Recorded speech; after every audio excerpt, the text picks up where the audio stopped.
أعوذ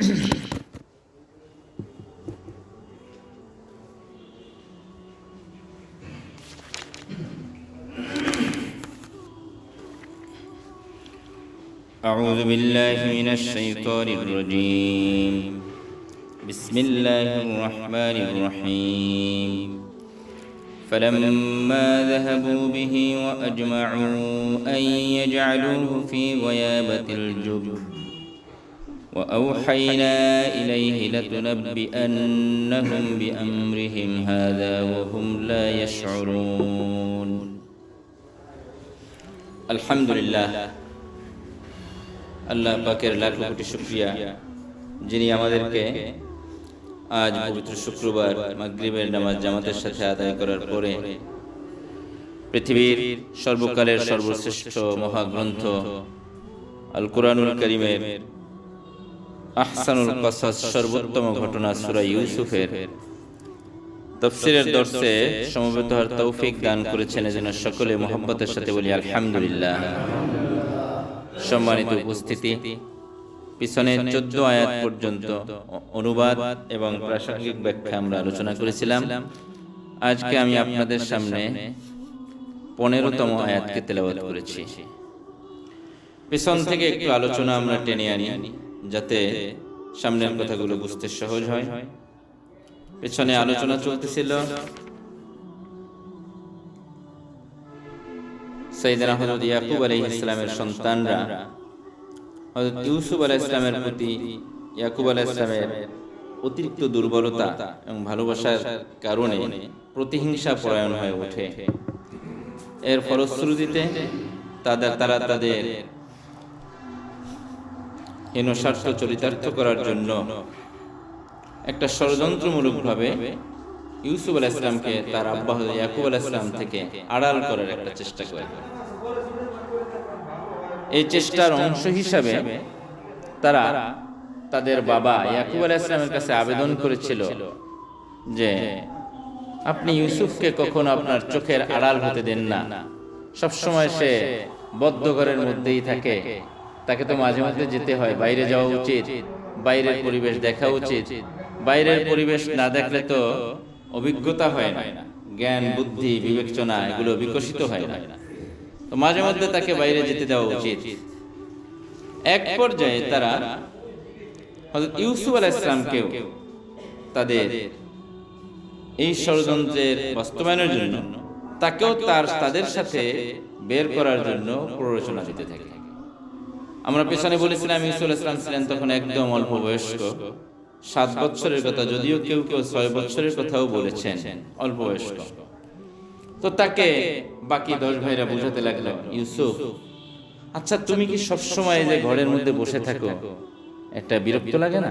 সব সময় এভাবে বাড়ির মধ্যে রুদ্ধ ঘরের মধ্যে আলো বাতাসের ছোঁয়া থেকে বঞ্চিত থাকো, বাইরের জগৎ যে কতটা আল্লাহ রাব্বুল আলামিনের সৃষ্টি যে কত সুন্দর, এই সম্পর্কে তুমি তো সম্পূর্ণ অজ্ঞ, তুমি তো কিছুই জানো না, কিছুই দেখো না।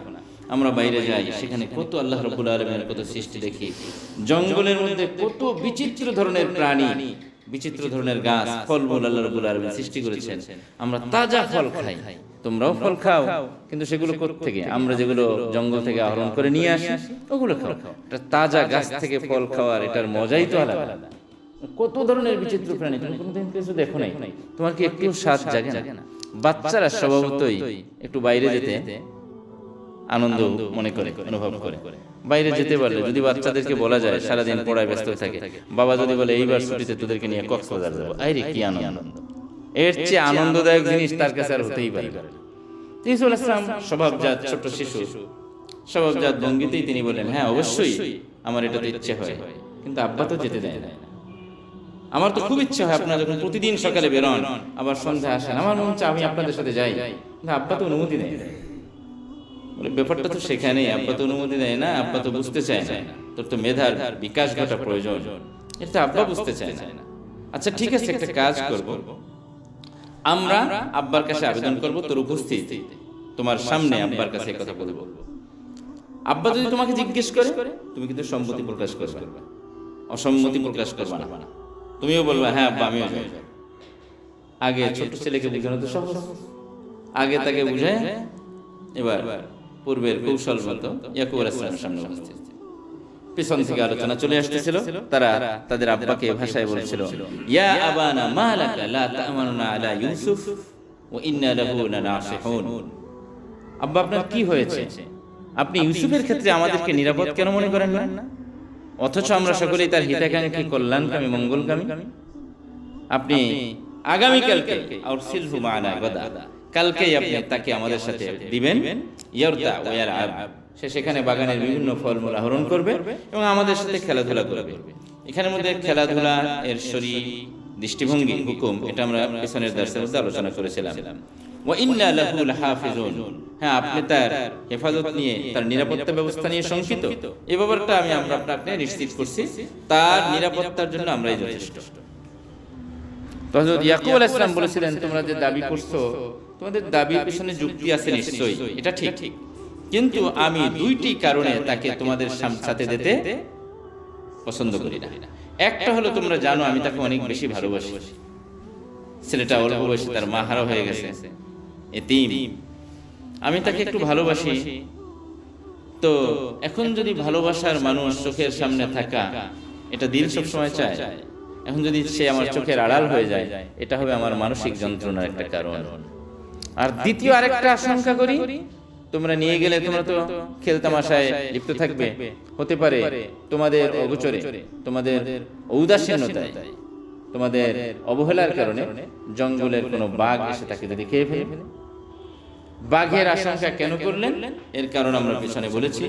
এক তো হলো সাইয়েদনা হযরত ইয়াকুব আলাইহিস সালাম ফিলিস্তিনের যে অংশে বসবাস করতেন, কেনানে, ওর আশপাশের এলাকাগুলো ছিল প্রচুর নেকড়ে এবং জঙ্গলি বাঘের আনাগোনা, ফলে এই আশঙ্কাটা তার জন্য স্বাভাবিক ছিল। আর দ্বিতীয়, এটার পিছনে আরেকটা কারণ ছিল, যেটা আমরা পিছনের দার্সের মধ্যে ইঙ্গিত দিয়েছিলাম। সাইয়েদনা হযরত ইয়াকুব আলাইহিস সালাম একবার স্বপ্নে দেখেছিলেন, তিনি পাহাড়ের এক চূড়ায় অবস্থান করতেছেন, পাহাড়ের পাদদেশে ইউসুফ আলাইহিস সালাম একা, হঠাৎ 10টা বাঘ এসে তাকে চতুর্পাশ থেকে পরিবেষ্টন করে নেয়, ঘিরে নেয়। এখন উনি তো পাহাড়ের চূড়ায়, ওখান থেকে কিছু করতেও পারতেছিলেন না, শুধু দেখতেছিলেন স্বপ্নের মধ্যে। চতুর্দিক থেকে 10টা বাঘে ঘিরে ফেলে। পরে কিছুক্ষণের মধ্যে বড় বাঘটি এসে বাকি সকল বাঘগুলোকে ওখান থেকে সরাই দিয়ে দূর করে দিয়ে দেয়। কিন্তু এরপরেই হযরত ইয়াকুব আলাইহিস সালাম তাকিয়ে দেখেন ইউসুফ আর আগের স্থানের মধ্যে নেই, মাটির অভ্যন্তরে সে কি গা ঢাকা দিল না কোথায় চলে গেল আর দেখা যাচ্ছে। উনি নবী, ওনার স্বপ্ন যে অর্থবহ এটা বলার অপেক্ষা রাখে না, উনি বুঝতে পেরেছিলেন এই স্বপ্নটা একটা অর্থবহ স্বপ্ন, এবং আল্লাহ প্রদত্ত দূরদর্শিতার মাধ্যমে উনি এই স্বপ্নের ব্যাখ্যাও বুঝতে পেরেছিলেন। যে স্বপ্নের ব্যাখ্যা হচ্ছে, এই যে ইউসুফকে চারপাশ থেকে 10টি বাঘে ঘিরে ফেলেছে, এরা হলো আসলে আকার আকৃতিতে বাঘ হলো, এরা হলো তার আপন ভাই, তার ভাইরা, সৎ ভাইরা। আর এই যে বড় বাঘটি যে হটিয়ে দিয়েছে বাকিগুলোকে, এ ছিল ইয়াকুব আলাইহিস সালামের বড় ছেলে ইহুদা। ইয়াকুব আলাইহিস সালাম এই কারণে এখন সরাসরি কথা বলতে পারতেছেন না যে আমি তো তোদেরকে স্বপ্ন দেখছি, তোরা তার অনিষ্ট সাধন করবি, এমন আমার আশঙ্কা হচ্ছে। এটা বললে তো যে আরো বেড়ে যায়। তিনি স্বপ্নের কথা না বলে তিনি বললেন, আমার আশঙ্কা হচ্ছে তোমরা যাবা খেলতে, আর তাকে হয়তো তোমাদের অগোচরে বাঘে খেয়ে ফেলবে। তারা এর জবাবের মধ্যে বলল, লা ইন আকালাহু যিবু ওয়া নাহনু উসবা, আমরা এত বড় একটা দল থাকা সত্ত্বেও 10টা সুঠাম দেহি, একদম তাজা শক্তিশালী যুবক, আমরা 10 ভাই থাকা সত্ত্বেও যদি আমাদের সর্বকনিষ্ঠ ভাই ইউসুফকে বাঘে খেয়ে ফেলে, ইন্না ইযান লা খাসিরুন, তাহলে তো অবশ্য আমরা অপারগ, আমাদের উপরে তাহলে আর আপনার আস্থা রাখার কোনো কারণই নেই, তাহলে আমাদের আর ছেলে বলে পরিচয় দিয়ে লাভ কি? খাসিরুনের তরজমা এখানে মুফাসসিরিনে কিরাম করছেন, ইন্না ইযান লা খাসিরুন আই ইন্না ইযান লা আজিজুন, এইজন্য আমি অক্ষম, অপারগ এই বাংলা তর্জমাটা করলাম। এমনি খাসিরুন শব্দের স্বাভাবিক অর্থ হলো ক্ষতিগ্রস্ত, কিন্তু মুফাসসিরিনে কিরাম এই অংশের এই অনুবাদ করেন, তারা খাসিরুনের তর্জমা করেছেন কি দিয়ে? আজিজ, যার বাংলা হয় অক্ষম। তাহলে তো আপনি আমাদের উপর আস্থা রাখার মতো কোনো যৌক্তিক কারণ নেই, আমরা তো তাহলে নিতান্তই অসহায়, অপারগ, তাহলে আপনার ছেলে পরিচয় দিয়ে লাভ কি? আমরা তো আপনার আস্থা অর্জন করতে পারি না। তো যাই হোক, ইয়াকুব আলাইহিস সালাম এতক্ষণ পর্যন্ত অনড় ছিলেন।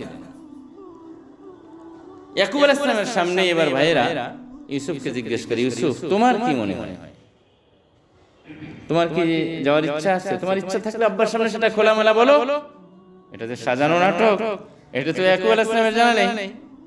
এখন ইউসুফ আলাইহিস সালাম ইয়াকুব আলাইহিস সালামের সবচেয়ে প্রিয়তম পুত্র, আব্বার সামনে বলে, হ্যাঁ আব্বা, আপনি আমার কোথাও যেতে দেন না, কোথাও যেতে দেন না, নানা বাড়ি যাবো, চাও যেতে পারি না, মা নেই, মা তো শৈশবই ইন্তেকাল করছে। ফুফু বাড়ি যাবো, সেখানে আর এক ঘটনা ঘটছে, সামনের তাফসীরে ইনশাআল্লাহ এটা আসবে, সেখানেও যাওয়ার কোনো পথ নেই। এখন আমার জন্য যাওয়ার কোনো পথ নেই। ভাইদের সাথে, ভাই বড় ধন রক্তের বাঁধন, ভাইয়ের চেয়ে আপন কে থাকে? ভাইরা আমাকে আগ্রহের সাথে নিতে চাচ্ছে, আপনি তাদের উপর আস্থা রাখতেছেন না, আপনি তাদের সাথে যেতে দিচ্ছেন না কেন? আমার একটা আবদার, আজকে আমাকে আপনার ভাইয়ের সাথে আমাকে যেতে দেন, অন্তত একটা দিন যেতে দেন পরীক্ষামূলক। এবার তো হযরত ইয়াকুব আলাইহিস সালাম কিং কর্তব্য বিমূঢ়, যার ভালোর জন্য আমি চাচ্ছি তাকে আগলে রাখতে, সেই যদি ছুটি যেতে চায়, সেখানে আমার উপায় কি? তিনি বললেন, ঠিক আছে, তুমি যদি যেতে চাও তাহলে সেক্ষেত্রের মধ্যে তো আর আমাকে বাধা দেওয়া আমার জন্য কঠিন, তা কি করা যায়? অনেক ফুসলিয়ে ফাসলিয়ে হযরত ইয়াকুব আলাইহিস সালামকে তারা সকলে সম্মত করলো।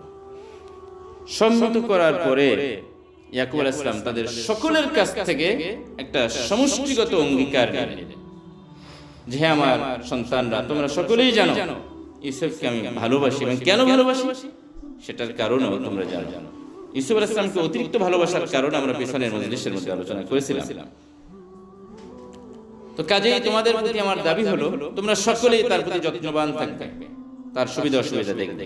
সকলে বাবার সামনে দাঁড়িয়ে এই মর্মে অঙ্গীকার ব্যক্ত করলো। সবচেয়ে জ্যেষ্ঠ ভ্রাতা যিনি ইয়াহুদা, তাকে তিনি ইয়াকুব আলাইহিস সালাম আলাদা ডাকলেন, আলাদা ডেকে বললেন, ইয়াহুদা তুই আমার বড় ছেলে, বাবার অবর্তমানে সংসারের দায়িত্ব বর্তায় কার ঘাড়ে? বড় ছেলে। বাকিরা সকলেই তো ছোট, তাদের উপরে তোর দায়িত্ব অন্যদের তুলনায় একটু বেশি, আর তোর উপরে বড় হওয়ার কারণে আমি একটু আস্থাও বেশি রাখি। তোর প্রতি আমার বিশেষ অনুরোধ, সকলকে আমি যদিও সাধারণভাবে একটা উপদেশ দিয়েছি, অঙ্গীকার নিয়েছি, তোর থেকে আমি বিশেষ একটা অঙ্গীকার চাই।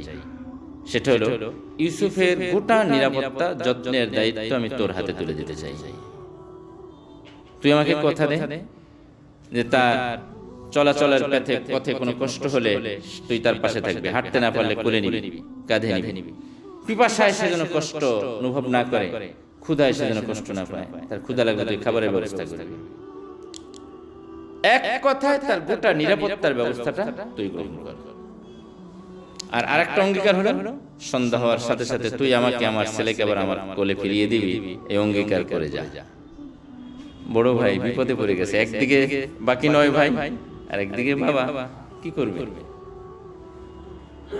কিছুটা নরম হয়েছে, বলছে ঠিক আছে আব্বা, আপনি আমার উপর আস্থা রাখেন, আমি আপনার সাথে অঙ্গীকার যা দিচ্ছি এটাকে আমি যথাসাধ্য পালনের চেষ্টা করব। আসলে সাধারণ মানুষের একটা ভুল আর আল্লাহর প্রিয় বান্দাদের ভুল আল্লাহ রাব্বুল আলামিন এক ওজনে পরিমাপ করেন না। আরবিতে বলা হয় হাসানাতুল আবরার সাইয়্যাতুল লিল মুকাররাবিন। সাধারণ মানুষের জন্য যেটা বৈধ, আল্লাহর প্রিয়তম বান্দাদের জন্য এটাও অবৈধ, এটাও নিন্দনীয়। আমাদের জন্য জাগতিক কোনো বিষয়ের ক্ষেত্রে কোনো ব্যক্তির উপর আস্থা রাখা, নির্ভরশীল হওয়া, এটা মোটেই দর্শনীয় বা নিন্দনীয় নয়। কিন্তু উনি তো আল্লাহর পয়গম্বর, আল্লাহর পয়গম্বর না, আল্লাহর পয়গম্বর, এমন পয়গম্বর জাত পয়গম্বর, 4 পুরুষ পর্যন্ত কি নবী, পেছনে আমরা আলোচনা করেছি। ছেলেটাকে দিয়েছে, কিন্তু এবার ছেলেটার ব্যাপারে দায়িত্ব, নিরাপত্তার উপরে আস্থা রেখেছে কার উপরে? বড় ছেলের উপরে।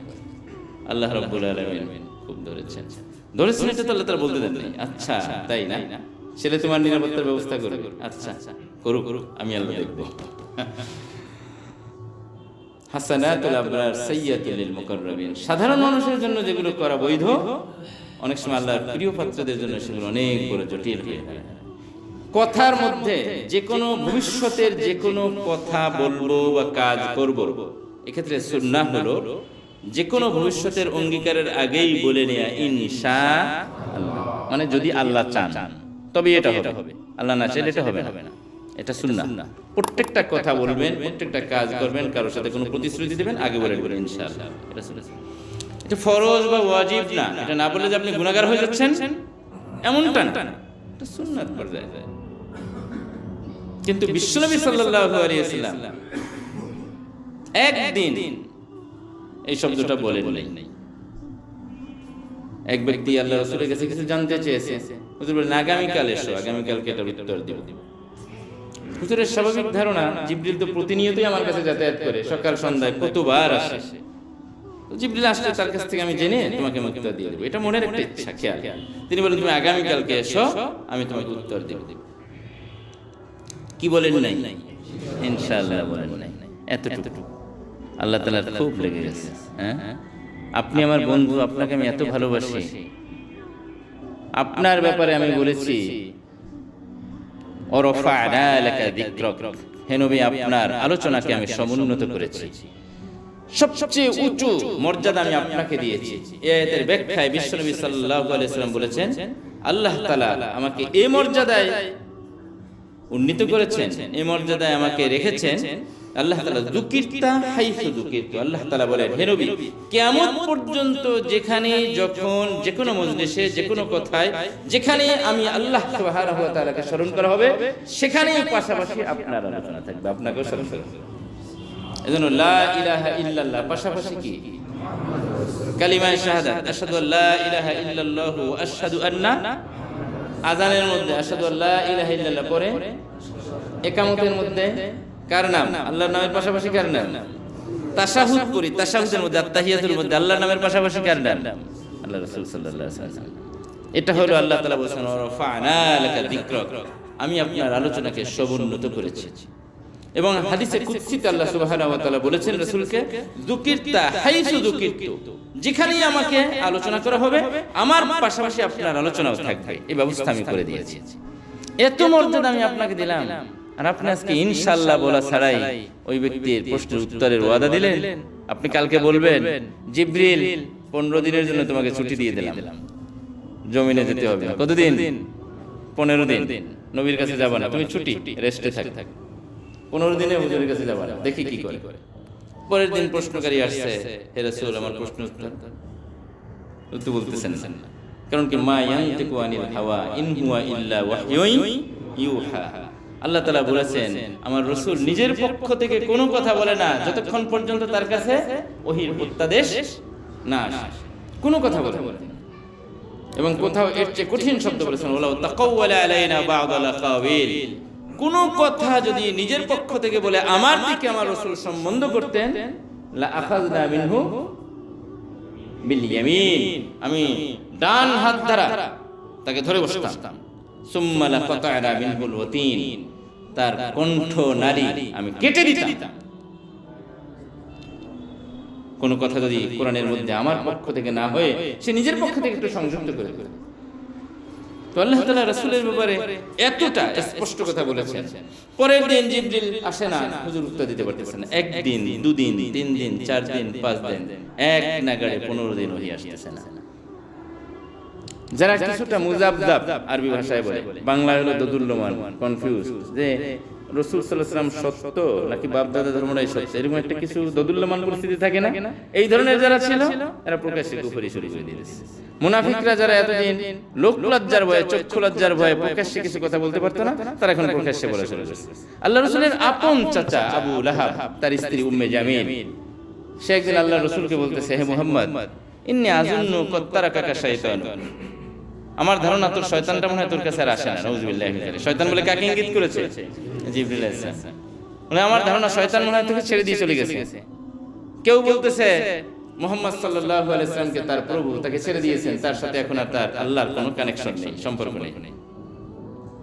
15 দিন আল্লাহ রাসূল সাল্লাল্লাহু আলাইহি, এই সময়টা আল্লাহর রাসূলের নবুয়তি 23 বছরের জীবনের মধ্যে সবচেয়ে বড় দুর্বিষহ ছিল। এক নাগাড়ে এতদিন জিবরিল কখনো অনুপস্থিত থাকে নাই। 15 দিন পরে জিবরিল আসার পরে সূরা কাহফের ওই আয়াত আসে, ওয়ালা তাকুলান্না লিশাইইন ইন্নী ফাইলুন যালিকা গাদা ইল্লা আন ইয়াশা আল্লাহ। হে নবী, আল্লাহ তাআলা আমাকে পাঠিয়েছেন এই আদেশ নিয়ে, আপনি ভবিষ্যতে কোনো কথা বলার ক্ষেত্রে আমি করব, আমি এমনটা করব, আমি এমনটা বলবো, এমনটা কখনোই বলবেন না, আগে বলে নেবেন ইনশাআল্লাহ। এর জন্য ব্যর্থ হয় না। তো তো ওই যে আবুল হাবের স্ত্রী উম্মে জামিল বলেছিল, ইন্নী আযুন্নু কদ তারাকাকা শাইতানু, হে মুহাম্মদ আমার ধারণা তোমার শয়তান তোমাকে ছেড়ে চলে গেছে, শয়তানটা আর আসে না। এর জবাব দেওয়ার জন্য আল্লাহ রাব্বুল আলামিন সূরা নাযিল করেন, সূরা ওয়াদ-দুহা। সেখানে আল্লাহ রাব্বুল আলামিন এর উত্তর দিয়েছে, মা ওয়াদ্দাআকা রাব্বুকা ওয়া মা ক্বালা, হে রাসূল আপনাকে আপনার প্রভু কখনোই ছেড়ে যাননি এবং আপনার প্রতি তিনি সামান্যতম বিরক্ত বোধ প্রকাশ করেন। তারা সমালোচনা করছে আল্লাহ রসুলের পক্ষে জবাব দিয়েছেন কে? আল্লাহ রাব্বুল আলামিন। তো যাই হোক, যে কথা বলতেছিলাম, সাধারণ মানুষের ভুল আর আল্লাহ রাব্বুল আলামিনের প্রিয় বান্দাদের ভুলকে এক পর্যায়ে পাল্লায় ধরা হয় না। একজন সাধারণ মানুষ, দিন সম্পর্কে তার অত জ্ঞান নেই, সচেতনতা নেই, তার বিচার যেই পাল্লায় মাপা হবে, মসজিদের ইমাম সাহেবের বিচার আল্লাহ রাব্বুল আলামিন এক পাল্লায়।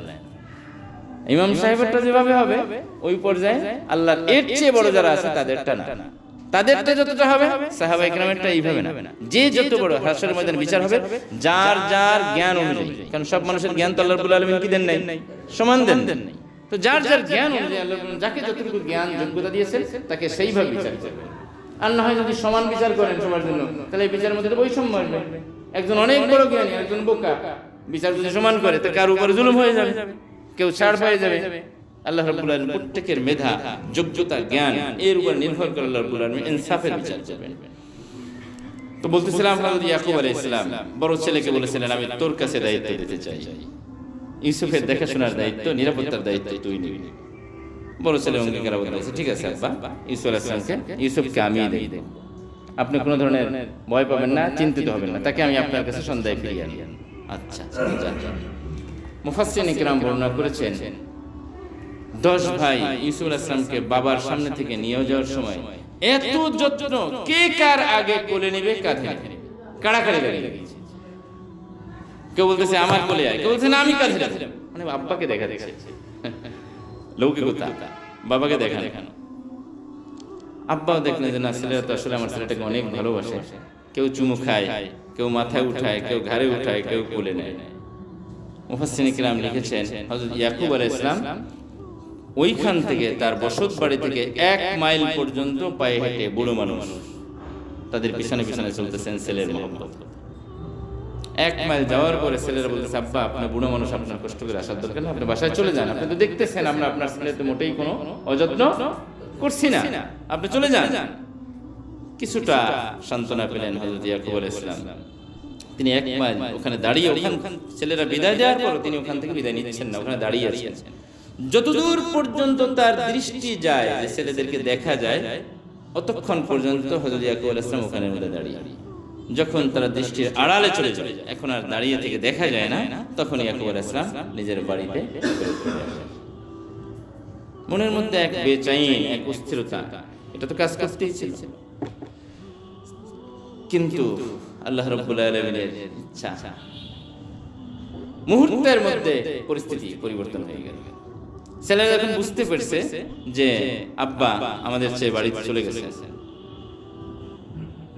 আব্বা এখন আর আমাদের নিয়ন্ত্রণের মধ্যে নাই, আমরা আব্বার চোখের নিয়ন্ত্রণে নাই, এরিয়ার বাইরে হয়ে গেছে। মুহূর্তের মধ্যে তাদের পুরা ব্যবহারটা চেঞ্জ হয়ে যায়। যার কাঁধের উপরে ইউসুফ আলাইহিস সালাম ছিলেন এতক্ষণ পর, সর্বপ্রথম সে যে অন্যায়টা করে, ওখান থেকে দাঁড়ানো অবস্থায় তাকে ধরে সজোরে মাটির উপর নিক্ষেপ করে। কেউ লাঠি দেয়, কেউ থাপ্পড় দেয়, কেউ মারতে থাকে, কেউ গালি দেয়। ভাইয়ের এই ধরনের আচরণে ব্যথিত হয়ে যখন হযরত ইউসুফ আলাইহিস সালাম অন্য কোনো ভাইয়ের কাছে আশ্রয় চাইতেন, ভাইয়া দেখেন আমার সাথে এরকম করতেছে, তো সে একই ব্যবহারের পুনরাবৃত্তি ঘটে, একই আচরণ। কেউ আবার কটাক্ষ করে বলতো, ডাক্তার সেই চন্দ্র সূর্য আর 11টা নক্ষত্র, তুই যে কি বলে স্বপ্নে দেখছিলি, মনে আছে স্বপ্নের কথা? স্বপ্নের কথা মনে আছে? 11টি নক্ষত্র, চন্দ্র সূর্য, যেটা আমরা প্রথম দর্শে আলোচনা করছিলাম। ডাক্তার সেই স্বপ্নের সেই চাঁদ সূর্য এবং 11টি নক্ষত্র, তারা তোরা সে সাহায্য করুক। বোঝা যায় ভাইয়েরা স্বপ্নের সম্পর্কে অবহিত হয়ে গেছিলেন, নাহলে এই মুহূর্তে তারা কটাক্ষ কিভাবে করছে। এখানেই শেষ নয়, কোন ভাইয়ের কাছে যখন উনি আশ্রয় পান না, সবাই তো সজোরে চলতেছে, উনি ছোট মানুষ হাঁটতেছেন, আর ওনার সাথে শুধু মৌখিক না, কটাক্ষ না, শারীরিক নির্যাতন সমানে চলছে। এই অবস্থায় ভাইদের মধ্যে মেজো ভাই কেউ কেউ একেও বলেছেন রুবেল, না যার নাম আমার পিছনে বলেছি, সে এমন একটা অন্যায় কাজ করে বসলো, ইউসুফকে মাটিতে ফেলে দিয়ে বুকের উপরে বসে গেছে। বুকের উপরে বসে কণ্ঠনালী চেপে গেছে, হত্যার উদ্দেশ্যে হত্যা করে। হযরত ইউসুফ আলাইহিস সালাম কাঁদতে শুরু করে দেন, কান্না শুরু করে দেন। বড় ভাই ইহুদাকে ডাকেন, ভাইয়া আমাকে আপনি বাঁচান, ভাইয়েরা আমার সাথে যে নির্দয় আচরণ করছে, আপনি আমার পাশে দাঁড়ান। ভাইয়া আপনি আল্লাহর ওয়াস্তে আব্বার সাথে কৃত অঙ্গীকার, প্রতিশ্রুতি, সেটাকে স্মরণ করেন। আব্বা আপনার থেকে অঙ্গীকার নেয় নাই আমার নিরাপত্তার জন্য, আপনি কি সেটা ভেঙে ফেলেছেন নাকি ভুলে গেছেন? বড় ভাই ইহুদা তখন তার আব্বার সাথে কৃত অঙ্গীকার এটাও মনে হয়, আবার ইউসুফের উপরে নির্দয় ব্যবহার এটাও সে চোখের সামনে দেখতে পায়। সে দেখে কিছুটা কোমল হয়। কোমল হওয়ার পরে সে বলল, থামো, তুমি কি করতেছো? এটা তুমি কি করতেছো? তোমরা কি ভুলে গেছো আব্বার সাথে কি অঙ্গীকার করেছিল? প্রত্যেকে কি আব্বার কাছে ইউসুফের নিরাপত্তার ব্যাপারে ওয়াদা করে আসো নাই? তোমরা কি আল্লাহকে ভয় করতেছো না? আজ যদি তোমরা এই অন্যায় করো, তোমাদের বোঝা উচিত আব্বার সামনেই তোমরা কোন মুখ নিয়ে দাঁড়াবে, আর বিচারের মাঠে হাসরের ময়দানে আল্লাহর সামনে কিভাবে দাঁড়াবে। অন্যায় কাজ থেকে বাঁচার জন্য সবচেয়ে ফলপ্রসূ ঔষধ হলো আল্লাহর সামনে জবাবদিহিতার ভয়। এটা যার শতভাগ অন্তরে বদ্ধমূল হয়েছে, তার দ্বারা কোনো অন্যায় পাপাচার সম্ভব নয়। এজন্য রাসূল করিম সাল্লাল্লাহু আলাইহি ওয়াসাল্লাম ঈমানের পরে সাহাবায়ে কিরামকে সর্বপ্রথম যে শিক্ষাটা দিয়েছিলেন সেটা হলো তাকওয়া, আল্লাহকে ভয় করা। এখন যখন বড় ভাই এই উপদেশ দেওয়া শুরু করলো, ভাইদের দিলের অবস্থা কি হলো? ভাইরা এত বেশি ক্ষিপ্ত এবং উত্তেজিত হয়ে পড়ল। বড় ভাইয়ের এমন সুন্দর উপদেশের প্রত্যুত্তরে তারা বলতে লাগলো, ও বুঝতে পেরেছি, তুমি এখন ইউসুফের পক্ষপাতী হয়ে বাবার কাছে ভালো হওয়ার জন্য বাহানা খুঁজতেছো। ইহুদা বললেন, দেখ, ভালো মন্দ হওয়ার কোনো ব্যাপার না, আমরা তো সকলেই আব্বার কাছে অঙ্গীকার করে এসেছি। আমার আব্বা বয়োবৃদ্ধ মানুষ, আমিও তো তোদের সাথে পরামর্শ শরীক ছিলাম, এটা তো ঠিক, কিন্তু আসার সময় তো সবাই আব্বার সাথে ওয়াদা করেছে। এখন একটা তোদেরকে আমি পরামর্শ দেই, যতটুকু হয়েছে যথেষ্ট হয়েছে। ইউসুফের বাবার আর সামনে কেউ বলিস না, চল ওকে নিয়ে আব্বার কাছে ফেরত দিয়ে আসি। আর ভয় হয় ও যে আব্বাকে বলবে কিনা যে আমরা তার সাথে যে দুর্ব্যবহার করছি, এগুলো এটার দায়িত্ব আমি নিয়ে নেই, ওর থেকে আমরা অঙ্গীকার করে নেব, যা হয়েছে এটা আব্বার কাছে বলতে পারবি না, এটা বললে পরবর্তীতে এটার ব্যবস্থা আমরা নেব, ওর থেকে অঙ্গীকার করি, তবু তোর আর সামনে এক কদম অগ্রসর হবি না, এখানে রাখ। কিন্তু বড় ভাইয়ের কথাগুলো বাকি ভাইরা কর্ণপাত করলো না। তারা বলল, তুমি, আমরা বুঝতে পেরেছি ইউসুফ একার মহব্বতে আমরা আব্বার ভালোবাসা থেকে অনেকটা দূরে সরে যাচ্ছি, এবং তুমি চাচ্ছ এই মুহূর্তে এর মাধ্যমে আব্বার ভালোবাসার আরেকটা ভাগী হতে। তুমি যদি আমাদের উদ্দেশ্য সাধনে বাধা হয়ে দাঁড়াও, তবে নিশ্চিত জেনে রাখো ইউসুফের সাথে আমরা তোমার সাথেও দুর্ব্যবহার করতে কোনো ধরনের পিছপা হটবো না, তোমাকে আমরা হত্যা করে ফেলব। বড় ভাই ইহুদা কি বা করার ছিল, একা মানুষ,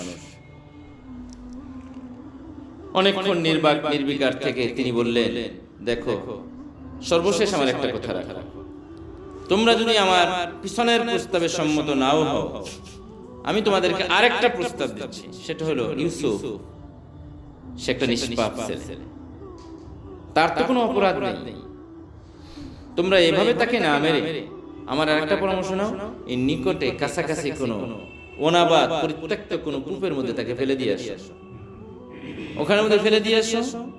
এতে করে লাভ হবে কি, পরিত্যক্ত কূপের মধ্যে অনেক সাপ বিচ্ছু থাকে, যদি সাপ বিচ্ছু দংশন করার ফলে ইউসুফ মারা যায়, তাহলে তোমাদের হত্যার দায়টা অন্তত নেওয়া লাগবে না, নিরীহ মানুষ হত্যার এই পাপ তোমাদের আমলনামায় আসবে না, আর তোমাদের কার্যসিদ্ধি হয়ে যাবে। তোমরা তো চেয়েছো আব্বার চোখ থেকে তাকে আড়াল করতে, সেটাও তো হয়ে যাচ্ছে। অগত্যা যদি সাপ বিচ্ছুর কামড়ে ইউসুফ মারা না যায়, তাহলে ওখানে থাকুক, খুদ পিপাসায়, ক্ষুধা পিপাসায় সে কাতর হয়ে ওখানেই মারা যায়। অথবা কোনো বণিক দল এখান থেকে যাওয়ার পথে যদি পানি উঠানোর সময় যদি তাকে উঠাই নিয়ে অন্য দেশে নিয়ে চলে যায়, তাতে আমাদের কোনো আপত্তির কিছু নেই। আমাদের উদ্দেশ্য তো আমরা সাধনে সফল কাম, বাবার চোখ থেকে তাকে আড়াল করার উদ্দেশ্য ছিল, সেটাই তো আমরা সাকসেস। আমার এই দ্বিতীয় পরামর্শটা তোমরা নাও। এটা তোমাদের কাছে আমি আল্লাহর দোহাই দিয়ে জোর অনুরোধ করে বলছি, হত্যা করার দরকার নেই। উদ্দেশ্য হলো আব্বার কাছে যাতে ফেরত যেতে না পারে, সেটা হলেই তো হলো। দ্বিতীয় প্রস্তাবে ভাইরা মিশ্র প্রতিক্রিয়া দেখা দেয়। কেউ কেউ আগের সিদ্ধান্তের উপর অনড় থাকার চেষ্টা করে, কেউ কেউ বলে না এটা একটা ভালো প্রস্তাব, অযথা হত্যার গুণে নেওয়ার দরকার।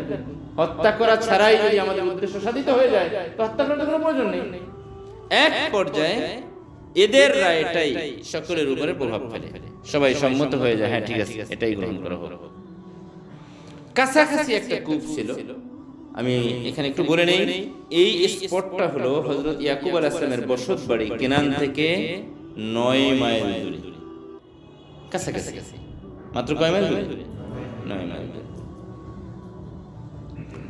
ওখানে মধ্যে একটা জঙ্গলের মধ্যে একটা পরিত্যক্ত কূপ ছিল। ঐতিহাসিকরা লিখেন এই কূপটি খনন করেছিল, আবাদ করেছিল ঐতিহাসিকভাবে প্রমাণিত এক বাদশা ছিল সাদ্দাদ। আপনার নাম শুনেছেন, সাদ্দাদের কল্পিত জান্নাত, নিজের মন গড়া একটা বেহেশত বানিয়েছিল সাদ্দাদের বেহেশত। সাদ্দাদের নাম শুনেছেন না? এই সাদ্দাদ যখন তার শাসনামলে এলাকাকে আবাদ করেছিল জনবসতির জন্য, তখন এখানের মধ্যে মানুষের সুপেয় পানির ব্যবস্থা করার দেশে এখানের মধ্যে বেশ কিছু কূপ খনন করে। এই কূপটা হলো তার খনন করা। গভীরতা ছিল 70 গজ। এই গজ মানে এখানে বাংলা গজ না, এখানে গজের দ্বারা উদ্দেশ্য হলো হাত, 70 হাত, 70 হাত গভীর ছিল। এটা তলদেশটা ছিল অনেকটা প্রশস্ত, কিন্তু উপরের অংশটা ছিল সংকীর্ণ, মুখটা। এবং এই কূপের চারপাশে কোনো পাড় ছিল না, যেমনটা আমরা পিছনের মধ্যে এক জায়গায় আমরা আলোচনা করেছিলাম। জুব শব্দটা এটাকেই বলে। আরবিতে বীর মানে কুয়া, জুব মানে কুয়া। তবে জুব বলতে বোঝায় পাড়বিহীন কুয়া, যে কূপের চারপাশে পাড় থাকে না, এমন কূপ। এই কূপটা ওই সময় সাদ্দাদ যদিও এটাকে তৈরি করেছিল, কিন্তু কালের পরিবর্তনে মানুষরা এখানে এটা পরিত্যক্ত হয়ে যায়। এখানে এখন আর বসত বাড়ি নেই, জঙ্গল হয়ে গেছে। মানুষ এটা কেউ ব্যবহার করে না। সকলে এবার ইহুদার পরামর্শে ইউসুফকে সেখানে নিয়ে যায়। ওখানে নিয়ে গিয়ে প্রথমে তাকে দড়ি বেঁধে কূপের মধ্যে ফেলার চেষ্টা করে। হযরত ইউসুফ আলাইহিস সালাম কান্না শুরু করে দেন। ভাইদের জামা, হাত এগুলো ধরে জড়িয়ে ধরার চেষ্টা করে, দেখতেছেন যে পারা যাচ্ছে না। পরে তারা কি করে, তারা সাইয়েদনা হযরত ইউসুফ আলাইহিস সালাম উভয় হাতকে রশি দিয়ে শক্ত করে বেঁধে দেয়, যাতে সে হাত দিয়ে কোনো কিছু ধরতে না পারে। শক্ত করে বাঁধার পরে কোমরের মধ্যে রশি লাগায়। কোন তাফসীরের মধ্যে পাওয়া যায় তাকে একটা বালতির মধ্যে বসায়, বালতির হাতলের সাথে রশি লাগায়, যেহেতু হাত পা বাঁধা। এবং নামানোর সময় তার গায়ের জামাটা খুলে নেয়। গায়ের জামাটা খুলিয়ে যখন কোমরে রশি লাগিয়ে নিচের দিকে নিক্ষেপ করতেছিল, সাইয়েদনা হযরত ইউসুফ আলাইহিস সালাম ভাইদেরকে বলছিলেন, ইয়া ইখওয়াতা, হে আমার ভাই, রুদ্দু আলাইয়া কামিসি, দয়া করে আমার জামাটা আমাকে ফেরত দিয়ে দেন। আতাওয়ারা বিহি ফি হায়াতি, আমি যদি বেঁচে থাকি তাহলে এটা আমার একটা ব্যবহারের জন্য একটা কাপড় হিসেবে আমি ব্যবহার করতে পারবো, আমার শরীর ঢাকতে পারবো। ওয়ায়াকুনা কাফনান বাদা মাউতি, আর আমি যদি এই কূপে পড়ে মারা যাই, এখান থেকে কোনো দাফন কাফনের ব্যবস্থাও নেই। কমপক্ষে আমার গায়ের জুব্বাটা যদি থাকে, তাহলে এটা অন্তত আমার কাফনের কাপড় হিসেবে ব্যবহার হতে পারে। কিন্তু ভাইদের পাথর দিল, কঠোর আত্মা একটুও কোমল হলো না, তারা ওই অবস্থায় ফেলে দিলেন। ঠিক এমন একটা কঠিন পরিস্থিতি যখন চলতেছিল, সাইয়েদনা হযরত জিবরিল আলাইহিস সালাম ঠিক এই মুহূর্তে ছিলেন সিদরাতুল মুনতাহা। সিদরাতুল মুনতাহা সহজে আমরা বুঝি, প্রথম আসমান। আল্লাহ রাসূল সাল্লাল্লাহু আলাইহি ওয়াসাল্লাম এক হাদিসের ভাষ্য মতে দুনিয়া থেকে মানুষের শক্তির 500 বছরের দূরত্বের ব্যবধান পরিমাণ। দুনিয়া থেকে প্রথম আসমানের দূরত্ব যতটুকু, প্রথম আসমানটা মোটা এতটুকু, এরপরে ঠিক এই পরিমাণ দূরত্বে আবার দ্বিতীয় আসমান, ওখানে যতটুকু দূরত্ব ওই পরিমাণ দ্বিতীয় আসমান মোটা। এভাবে পর্যায়ক্রমে 7টি আসমান কে সৃষ্টি করেছেন? আল্লাহ। সপ্ত আকাশের ঊর্ধ্বে বিশাল প্রকাণ্ডময় একটি গাছ, বড়ই গাছ, কোরআন শরীফে যার নাম এসেছে সিদরাতুল মুনতাহা, ইনদা সিদরাতুল মুনতাহা ইনদাহা জান্নাতুল মাওয়া। সিদরাতুল মুনতাহা, সিদরা শব্দের শাব্দিক অর্থ হলো বড়ই গাছ, মুনতাহা মানে বর্ডার, সীমান্ত। এটাকে সিদরাতুল মুনতাহা বলা হয় কেন? এর নিচের কোন ফেরেশতাদের জন্য এর ঊর্ধ্বে গমনের অনুমতি নেই। আল্লাহ রাব্বুল আলামিন তো অসংখ্য অগণিত ফেরেশতা, ফেরেশতাদের সংখ্যা কত এই মর্মে কোন হাদিসে আপনি পাবেন না, আল্লাহ রাসূল বলেন নাই। তবে একটা আইডিয়া নিতে পারেন। আল্লাহ রাসূল সাল্লাল্লাহু আলাইহি ওয়াসাল্লাম বলেছেন, মেরাজের রাত্রিতে আমি যখন আকাশের উপরে গেলাম তো আমি সেখানে বাইতুল মামুর দেখতে পেয়েছি। বাইতুল মামুর, আমরা আমাদের কিবলা হলো দুনিয়াতে কোথায়? কাবা শরীফ, বাইতুল্লাহ। আমাদের কিবলা কে? বাইতুল্লাহ। কিবলা মুমিনের একটাই, কাবা শরীফ। কোন মানুষের কিবলা হতে পারে না, কোন মানুষকে কিবলা বলা উচিত নয়। আমরা অনেক সময় আমাদের দেশে পীরদেরকে মহব্বত করে ভালোবাসে কিবলা শব্দটা ব্যবহার করি, একদম অনুচিত। কিবলা একমাত্র বাইতুল্লাহ। আমাদের কিবলা কি বলেন? বাইতুল্লাহ। কোন ব্যক্তি কিবলা নয়। আপনি তাকে কিবলা বলতেছেন, এইটা তো সরাসরি বাইতুল্লাহ শরীফের যে শব্দটা সেটাকে অন্যায় ক্ষেত্রে ব্যবহার করা। কিবলার দিকে ফিরে নামাজ না পড়লে নামাজ হয় না। পীর সাহেবের দিকে ফিরে নামাজ পড়তে পারবে? নামাজ হবে? হবে না। তাহলে কিবলা শব্দটা ব্যবহার না করা উচিত। সম্মানসূচক অনেক শব্দ আছে, সেগুলো ব্যবহার করেন, কিবলা ব্যবহার না করাটা উচিত। আচ্ছা, যে কথা বলতেছিলাম, আমাদের কিবলা হলো বাইতুল্লাহ। এই যে কাবা ঘরটা না, এই কাবা ঘরের ঠিক বরাবর আকাশের উপরে উঠেন, ঠিক বরাবর সপ্ত আকাশের উপরে একেবারে ঠিক বরাবর ওখানে আরেকটা কিবলা আছে। ওইটা হলো সমস্ত ফেরেশতাদের তওয়াফের কিবলা। এইটার উপরে চতুর্পাশে তওয়াফ করে কারা? মানুষরা দুনিয়াতে। ওখানে তওয়াফ করে কারা? ওইটা এত সোজা যে মুফাসসিরিন কিরাম বলেছেন, ওই বাইতুল মামুর ফেরেশতাদের কিবলা থেকে একটা পাথরকে যদি আপনি ছেড়ে দেন, সোজা এসে দুনিয়ার কাবা ঘরের ছাদের উপরে পড়ে যাবে। এত সোজা। তো আল্লাহ রাসূল বলেন, আমি দেখেছি সেখানে বাইতুল মামুরের চতুর্পাশে ফেরেশতারা তওয়াফ করে। তওয়াফ বুঝেন তো? তওয়াফ চারপাশে প্রদক্ষিণ করা। এটাও শুধুমাত্র কাবা শরীফের বিশেষত্ব। অনেক ভুল পথের পথিক বিপথগামীরা নিজেদের পীরদের মাজার কবরের চারপাশে তওয়াফ করে। নাউযুবিল্লাহি মিনাশ শাইতানির রাজিম। আল্লাহ রাব্বুল আলামিন এহেন জঘন্যতম শিরক এবং বিদআত থেকে আল্লাহ আমাদেরকে হেফাজত করেন। তওয়াফের একমাত্র জায়গা কোথায়? বাইতুল্লাহ। বাইতুল্লাহর পরে পৃথিবীর দ্বিতীয় সম্মানিত এবং পবিত্রতম স্থান হলো মসজিদে নববী, মদিনা মুনাওয়ারা। কই সেখানেও তো আমরা কি করি না? তওয়াফ করি না। পৃথিবীর সর্বকালের সর্বশ্রেষ্ঠ মহামানব মদিনায় শুয়ে আছেন। যদি কোনো মানুষের, জীবিত বা মৃত মানুষের তওয়াফ করার সুযোগ থাকতো, তাহলে সব মানুষ কোথায় যেয়ে তওয়াফ করতেন? আল্লাহ রাসূলের কবরের চারপাশে তওয়াফ করতেন না? যার এখানেও হয়তো কেউ হজ করে থাকতে পারে। যারা হজ করেছেন কেউ দেখেছেন মদিনা মুনাওয়ারা? জলিল ভাই দেখেছেন মদিনা মুনাওয়ারা আল্লাহ রাসূলের চারপাশে তওয়াফ করার কোনো দৃশ্য দেখছেন? দেখেন না। তো যদি তওয়াফের উপযুক্ত পৃথিবীর কোনো মানুষ হতো, তো সবার চেয়ে বেশি হকদার তার জন্য বিশ্বনবী সাল্লাল্লাহু আলাইহি ওয়াসাল্লাম। কই আমরা তো তার জন্য কি করি না? তওয়াফ করি না। তো এত মহান ব্যক্তির জন্য তওয়াফ নাই, আর আমাদের মতো একজন সাধারণ মানুষ ভুলে ত্রুটিতে যার জীবন, ভালো মন্দ নিয়ে যার জীবন, তার কবরের উপরে, মরা পীরের কবরের চারপাশে তওয়াফ করে। আল্লাহ আমাদেরকে সঠিক বুঝ আল্লাহ তাআলা দান করেন। তো আল্লাহ রাসূল বলেন, আমি দেখতে পেলাম ওই বাইতুল মামুরের চারপাশে ফেরেশতারা তওয়াফ করতেছে। ফেরেশতাদের সংখ্যা কত? কথা এটাই ছিল, একটা আইডিয়া নেই। আল্লাহ রাসূল বলেন, দৈনিক ওই বাইতুল মামুরের চারপাশে দৈনিক তওয়াফ করে ৭০,০০০ ফেরেশতা। দৈনিক কত? এরপর আল্লাহ রাসূল বলেন, আজকে যেই ৭০,০০০ ফেরেশতারা তওয়াফ করছে, কিয়ামত পর্যন্ত দ্বিতীয়বার আর সিরিয়াল পাবে না। এবার ধারণা করেন আল্লাহ রাব্বুল আলামিনের ফেরেশতার সংখ্যা কত। এবং এই তওয়াফটা শুরু হয়েছে কবে? যেদিন বাইতুল মামুর আল্লাহ রাব্বুল আলামিন তৈরি করেছেন, সেদিন থেকে এই তওয়াফ শুরু হয়েছে এবং এটা চলবে কতদিন? কিয়ামত পর্যন্ত। এর মধ্যে একদিনও বাদ যাবে না। ওয়ালিল্লাহি জুনুদুস সামাওয়াত। আল্লাহ রাব্বুল আলামিনের সৈন্য সংখ্যা কত, ফেরেশতা সংখ্যা কত, পৃথিবীর কোনো মানুষ এটা জানে না। তো সপ্ত আকাশ বলছিলাম, 1 2 3 4 5 6 এভাবে সপ্ত আকাশ, সপ্ত আকাশের পরে একটা সীমান্তে এই জগৎ এবং এর ঊর্ধ্বে রয়েছে আল্লাহ সুবহানাহু ওয়া তাআলার আরশ। ওর উপর আল্লাহ রাব্বুল আলামিন কি সৃষ্টি রেখেছেন সেটা আল্লাহ রাব্বুল আলামিন জানেন।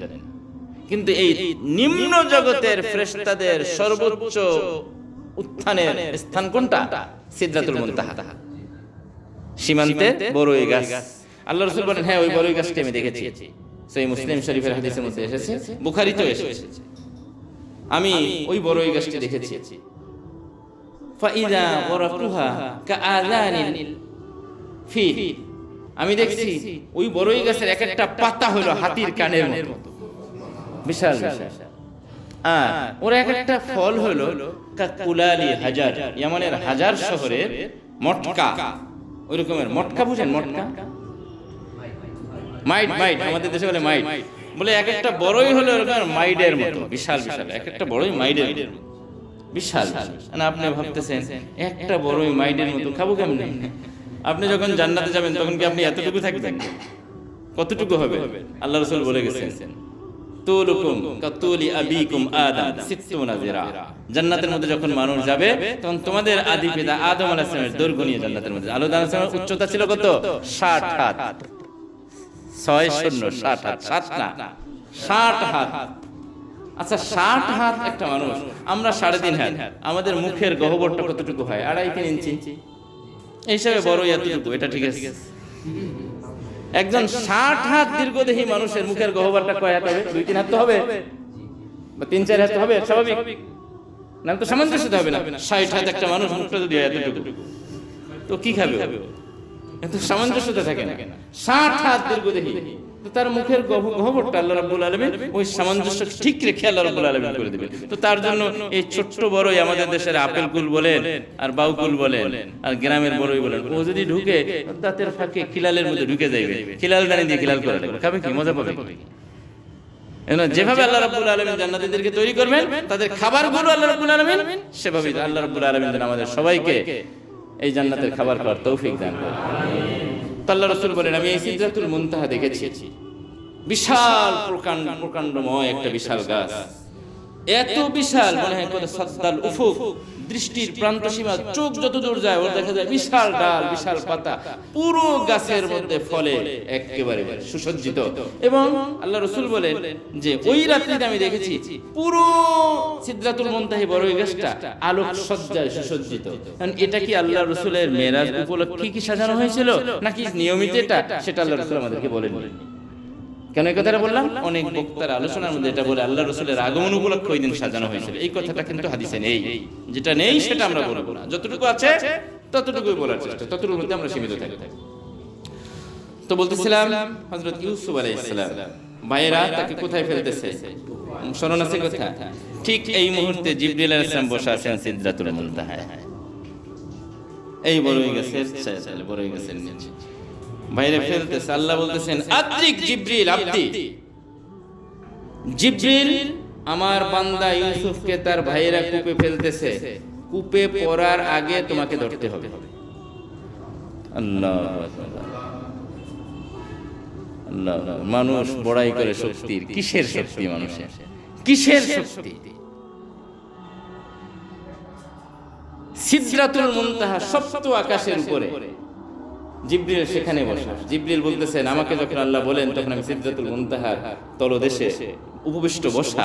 আল্লাহ বলেন, আদ্রিক আব্দি ইয়া জিবরিল, জিবরিল আমার বান্দাকে ধরো, ক্বাবলা আন ইয়াকা ফিল বীর, কূপের মধ্যে পড়ার আগে।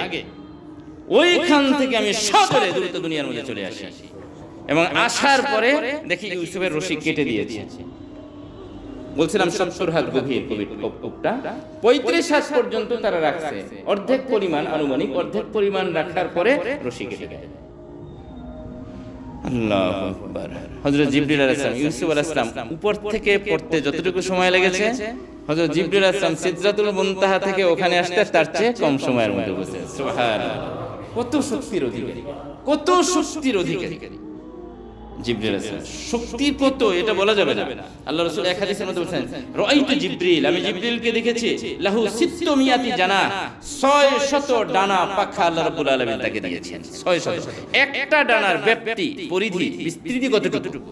আল্লাহ রাসূল বলেন একটা ডানাকে যদি তিনি প্রসারিত করেন, গোটা দুনিয়ার সাদ্দাল উফুক, মাশরিক থেকে মাগরিব পর্যন্ত, পূর্ব থেকে পশ্চিম, একদম পুরো পৃথিবীকে ঢেকে নেবে একটা ডানায়।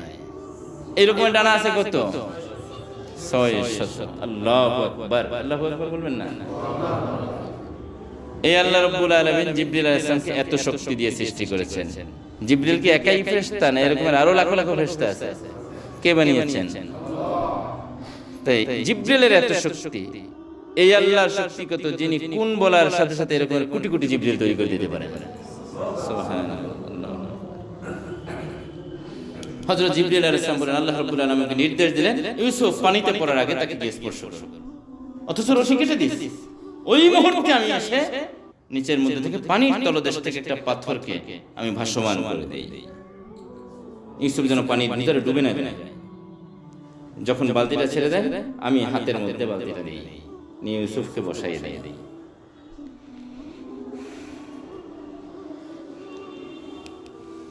ভাইয়েরা ইউসুফকে হত্যার জন্য কোথায় ফেলেছে? কূপে। নিরাপত্তার দায়িত্ব কে নিয়েছেন? কূপের মধ্যে আল্লাহ রাব্বুল আলামিন। তাহলে বাঁচানো মরণ এই ক্ষমতা একমাত্র কার? আল্লাহ তাআলা। কোনো মানুষের হাতে, কোনো মানুষের জীবন মরণের কোনো ক্ষমতা নেই।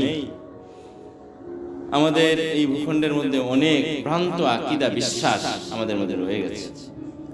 ঢাকাতে আমি দেখছি এক পীর মারা গেছে, তার মুরিদরা ওয়াল রাইটিং করে, হুজুর কেবলার করলে স্মরণ, অকালে তার হয় না মরণ।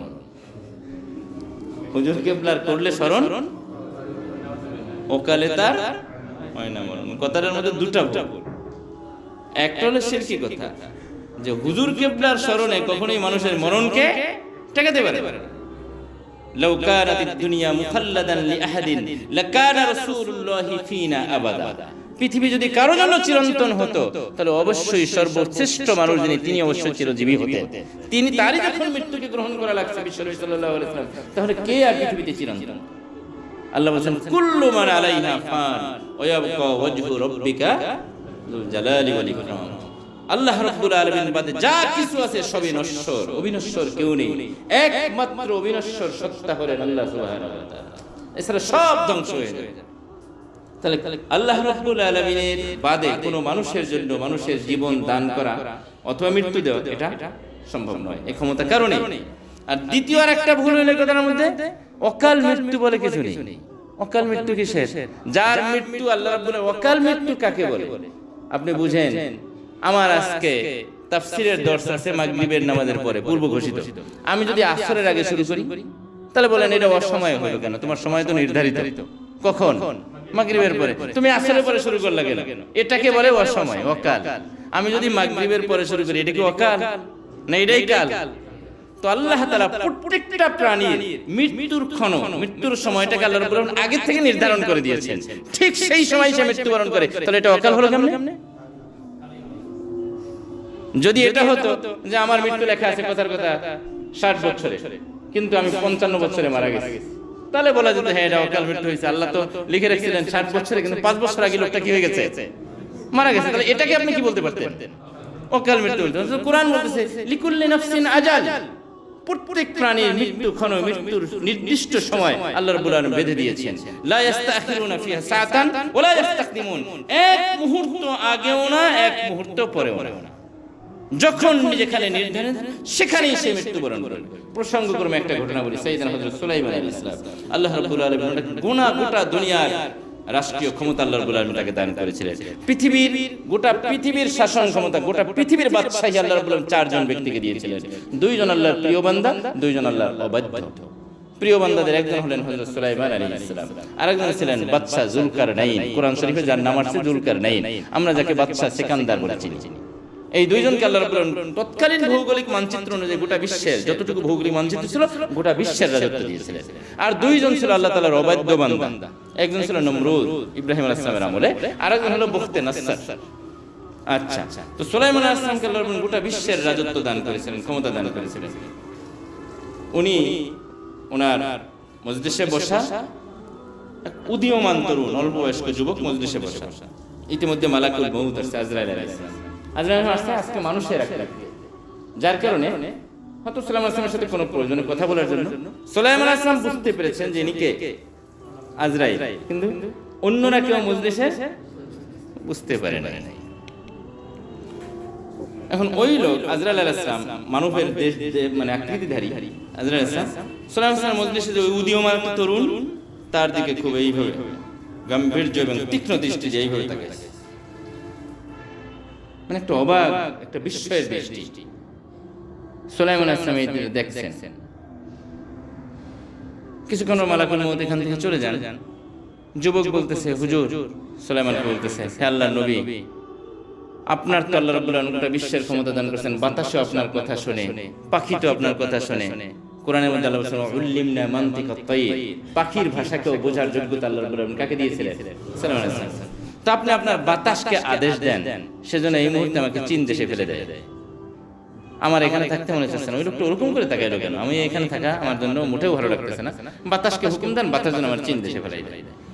সুলাইমান আলাইহিস সালাম বলেন, বাতাস উড়ে নিয়ে চীন দেশে ফেলাও, ওই জিনজিয়াং প্রদেশের এক গলিতে ফেলাই দাও। কথা উদাহরণস্বরূপ বলতেছি, ফেলে দিচ্ছি। পরে আরেকবার যখন আজরাইল আলাইহিস সালাম আসছেন, তো সুলাইমান আলাইহিস সালাম তাকে ওই কৌতূহলী প্রশ্ন, আচ্ছা ভাই, আপনি ওইদিন যে আসলেন আমার দরবারে উপবিষ্ট ওই যুবকটার দিকে ওইভাবে তাকালেন কেন? ওকে তো খুব ভয় পেয়ে গেছে, আমাকে বলতেছে চীন দেশে ফেলাই দেওয়ার জন্য, ওইভাবে তাকাইছেন কেন? কারণটা কি, রহস্যটা কি? বলতেছে, রহস্য তো আছে। রহস্য হলো আমি ওই সময় এসেছি আল্লাহ রাব্বুল আলামিনের কাছ থেকে, আমার কাছে যত মানুষের মৃত্যুবরণ করার সময় আল্লাহ রাব্বুল আলামিন যে ফাইলটা দিয়েছেন, এই ফাইলের মধ্যে দেখি ওর নামে আজকে মৃত্যুর তারিখ। মৃত্যুর তারিখ তো ঠিক আছে, আপনি মৃত্যু জানকোজ করবেন, তা তো ওইভাবে তাকাইছেন কেন? তাকানোর কারণ হলো ওরে দেখতেছি আপনার মজলিসে, অথচ আর 5 মিনিট পরে ওর মৃত্যুর জায়গা লেখা চীনের জিংজিং, এখান থেকে হাজার হাজার মাইল দূরে। আমি অবাক, তো লোকটা তো সেইটাই, কিন্তু স্পট তো এটা না। ওর মৃত্যুর স্পট তো কোথায়? চীনে। আর ও আছে ওখান থেকে শত সহস্র মাইল দূরে। তা আমি অবাক না হয়ে যাবো কোথায়? এই জন্য বিস্ময় দেখাচ্ছে, লোকটা তো সেইটাই, তো এরকম হচ্ছে কেন? ব্যাপারটা কি? আল্লাহর সিদ্ধান্তে তো ভুল নেই। পরে চিন্তা করলাম, এই চিন্তা গবেষণা করার দায়িত্ব আমার না। আমাকে যথাসময় যথাস্থানে যাওয়ার নির্দেশ আছে, আমি যথাসময় যথাস্থানে পৌঁছে যাবো, এরপরে দায়িত্ব আমি পালন করবো। কে কোথায় আছে এটা দেখার দায়িত্ব আমার না। অবাক, আমি ওখানে যাই উপস্থিত, যাই দেখি আমার এক মুহূর্ত আগে ওখানে সে হাজির হয়ে গেছে। আমি তার জানকোজ করে ফেলেছি।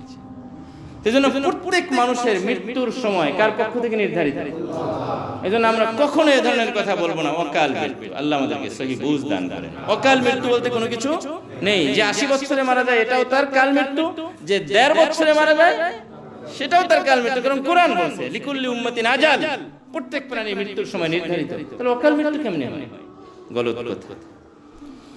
তো তারা ইউসুফ আলাইহিস সালামকে হত্যার জন্য ফেলে দেয় কোথায়? কূপের মধ্যে। নিরাপত্তা দিয়েছেন কে? আল্লাহ রাব্বুল আলামিন। কূপের যদি মৃত্যু দেওয়ার ক্ষমতা থাকতো, ইউসুফ আলাইহিস সালামের ওই দিন বাঁচার কোনো কথা ছিল না। আগুনের স্বাভাবিক স্বভাবজাত ধর্ম হলো আগুন মানুষকে কি করে? জ্বালিয়ে দেয়। আগুনের যদি জ্বালিয়ে দেওয়ার ক্ষমতা নিজের ক্ষমতা বলে থাকতো, সেদিন ইব্রাহিম আলাইহিস সালাম নমরুদের অগ্নিকুণ্ডে কোনোভাবে বাঁচতে পারতেন না। পানির স্বভাব হলো ডুবিয়ে মারা। কি করা? ডুবিয়ে চুবিয়ে মারা। পানি যদি নিজস্ব ক্ষমতা বলে চলতো, তাহলে মুসা আলাইহিস সালামের জননী তার আম্মা মুসা আলাইহিস সালামকে বাক্সের মধ্যে ফেলে দিয়ে নীল দরিয়ার মধ্যে ফেলে দিয়েছেন। হ্যাঁ, মুসা আলাইহিস সালাম কি মারা গেছেন? তাহলে বোঝা যায় পানিও নিজস্ব হুকুমে চলে না, ভিন্ন কোনো কুদরতের নির্দেশে চলে। সেই কুদরতি শক্তির নাম কি? আল্লাহ। মাছের স্বাভাবিক জিনিস হলো, ধর্ম হলো খেয়ে সে হজম করে দেয়। মাছ খাওয়ার পরে, কোনো জিনিস খাওয়ার পরে কি করে দেয়? হজম করে দেয়। কিন্তু ইউনুস আলাইহিস সালামের মাছ ইউনুস আলাইহিস সালামকে হজম করতে পেরেছিল না। আল্লাহ রাব্বুল আলামিন ইউনুস, এই মাছ, ইউনুসের একটা পরীক্ষার জন্য আমি তোমার কাছে রাখবো, খেতে পারবা পেটের ভিতরে ঢুকাইয়া, কিন্তু আমানত, হজম করতে পারবা না। পেটের ভিতরে রাখবা, হজম করার অনুমতি নেই। হজম শক্তিকে আল্লাহ রাব্বুল আলামিন নিষেধ করে দিয়েছেন। ইউনুসকে কোনো হজম করা যাবে না। তাকে একটা পরীক্ষার জন্য আমি সেখানে রেখেছি। পরীক্ষার সময় যখন পূর্ণ হয়ে যাবে, মাছ গিলে এবার বমি করে ইউনুস আলাইহিস সালামকে জমিনে ফেলে দেয়। কুন মা আল্লাহ ওয়ালা তুবালি, আল্লাহ রাব্বুল আলামিনের সাথে থাকুন, দুনিয়ার কোনো শক্তিকে পরোয়া করার প্রয়োজন নেই। আমার নিরাপত্তার জন্য কে যথেষ্ট? আল্লাহ রাব্বুল আলামিন যথেষ্ট, আল্লাহ তাআলাই যথেষ্ট। এই বিশ্বাস আমি রাখি। গোটা পৃথিবী বিশ্বনবী সাল্লাল্লাহু আলাইহি ওয়াসাল্লাম বলেছেন, ওয়ালাউ আন্নাল উম্মাতা ইজতামাত আলা আন ইয়ানফাউকা বিশাইইন লা ইয়ানফাউকা বিশাইইন ইল্লা মা কাদ কাতাবাল্লাহু লাক। হে মুমিন, বিশ্বাস করো, গোটা পৃথিবীর সমুদয় শক্তি যদি একত্রিত হয়, জিন, ইনসান, ফেরেশতা সবাই তোমার কোনো উপকার সাধন করার জন্য, আর আল্লাহ লিখে রেখেছেন উপকারটি হতে দেবেন না, কিচ্ছু করতে পারবে না। ঠিক এর বিপরীত সবাই মিলে যদি একমত হয়ে যায় তোমার কোনো ক্ষতি সাধন করার জন্য, আল্লাহ লিখে রেখেছেন তোমার কপালে ক্ষতিটা নেই, কিচ্ছু করতে পারবে না। কত মানুষ ট্র্যাকের তলে পড়েও আবার জীবিত থাকে, আর কত মানুষ ব্যানগারে ধাক্কায়ও মারা যায়। তাহলে জীবন মরণের মালিক কে? ইউসুফ আলাইহিস সালাম সেখানের মধ্যে অবস্থান করলেন, পাথরের উপরে ভাসমান অবস্থায়। ভাইরা ফেলে দেওয়ার পরে, রশি কেটে দেওয়ার পরে অনেক গভীর, তো 70 হাত অন্ধকূপ। আমি একটু আগে বলেছিলাম তার বৈশিষ্ট্য উপর দিক থেকে সংকীর্ণ, ভিতরে একটু প্রশস্ত, যার কারণে অন্ধকারাচ্ছন্ন হওয়ার কারণে দেখা যাচ্ছে। কারণ ভাইরা সন্দেহে পড়ে গেছে ইউসুফ কি কূপের মধ্যে ফেলে দেওয়ার পরে বেঁচে আছে নাকি মারা গেছে। কিনারে দাঁড়িয়ে ডাক দিচ্ছে, ইউসুফ ইউসুফ। এই ডাকটা দিচ্ছে কেন?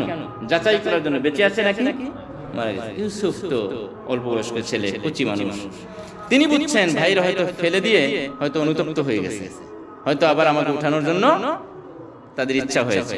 ডাকে সাথে সাথে, হ্যাঁ ভাইয়া ভাইয়া রশি ফালাও। তিনি এটা বুঝছেন। তারা বুঝছো তাহলে তো ভিতরে পইরাও মরে নাই, পানির মধ্যে ফেলছে, কিন্তু বাঁচিয়েছেন কে? আল্লাহ রাব্বুল আলামিন। তা দেখছে যে না, ইউসুফ তো পড়েও মারা যায়। তখন তার ইচ্ছা করলো যে উপর থেকে প্রস্তরাঘাত করে, পাথর নিক্ষেপ করে ইউসুফের মস্তককে চূর্ণ করে দিয়ে হত্যা করে দিয়ে দেয়। তারা পাথর রেডিও করছে। এখানে এসে বাদ সাধলেন বড় ভাই ইহুদা। তিনি বললেন, যা হয়েছে যথেষ্ট হয়েছে, আর অন্যায় করো না। আল্লাহর কাছে জবাবদিহিতাকে ভয় করো, বৃদ্ধ বাবার সামনে দাঁড়ানোকে ভয় করো, যথেষ্ট হয়েছে। ফেলে দিয়েছে কূপের মধ্যে, সে কি ওখান থেকে উঠতে পারবে? 70 হাত কূপ থেকে। সীমা লঙ্ঘন করো। তার বারণে তারা পাথর নিক্ষেপ থেকে নিবৃত্ত হলো। ইউসুফ আলাইহিস সালাম ওই সময় ডাক দিয়ে বলতেছেন, ভাইরা তোমরা আমাকে কূপে ফেলে দিয়েছো, তোমাদের কাজ যা ছিল তা তো তোমরা করছো, আমার কয়েকটা ওসিয়াত তোমরা আমার কথা শোনো। তোমাদের সাথে হয়তো আর আমার কোনোদিন দেখা হবে কিনা আমি জানি না,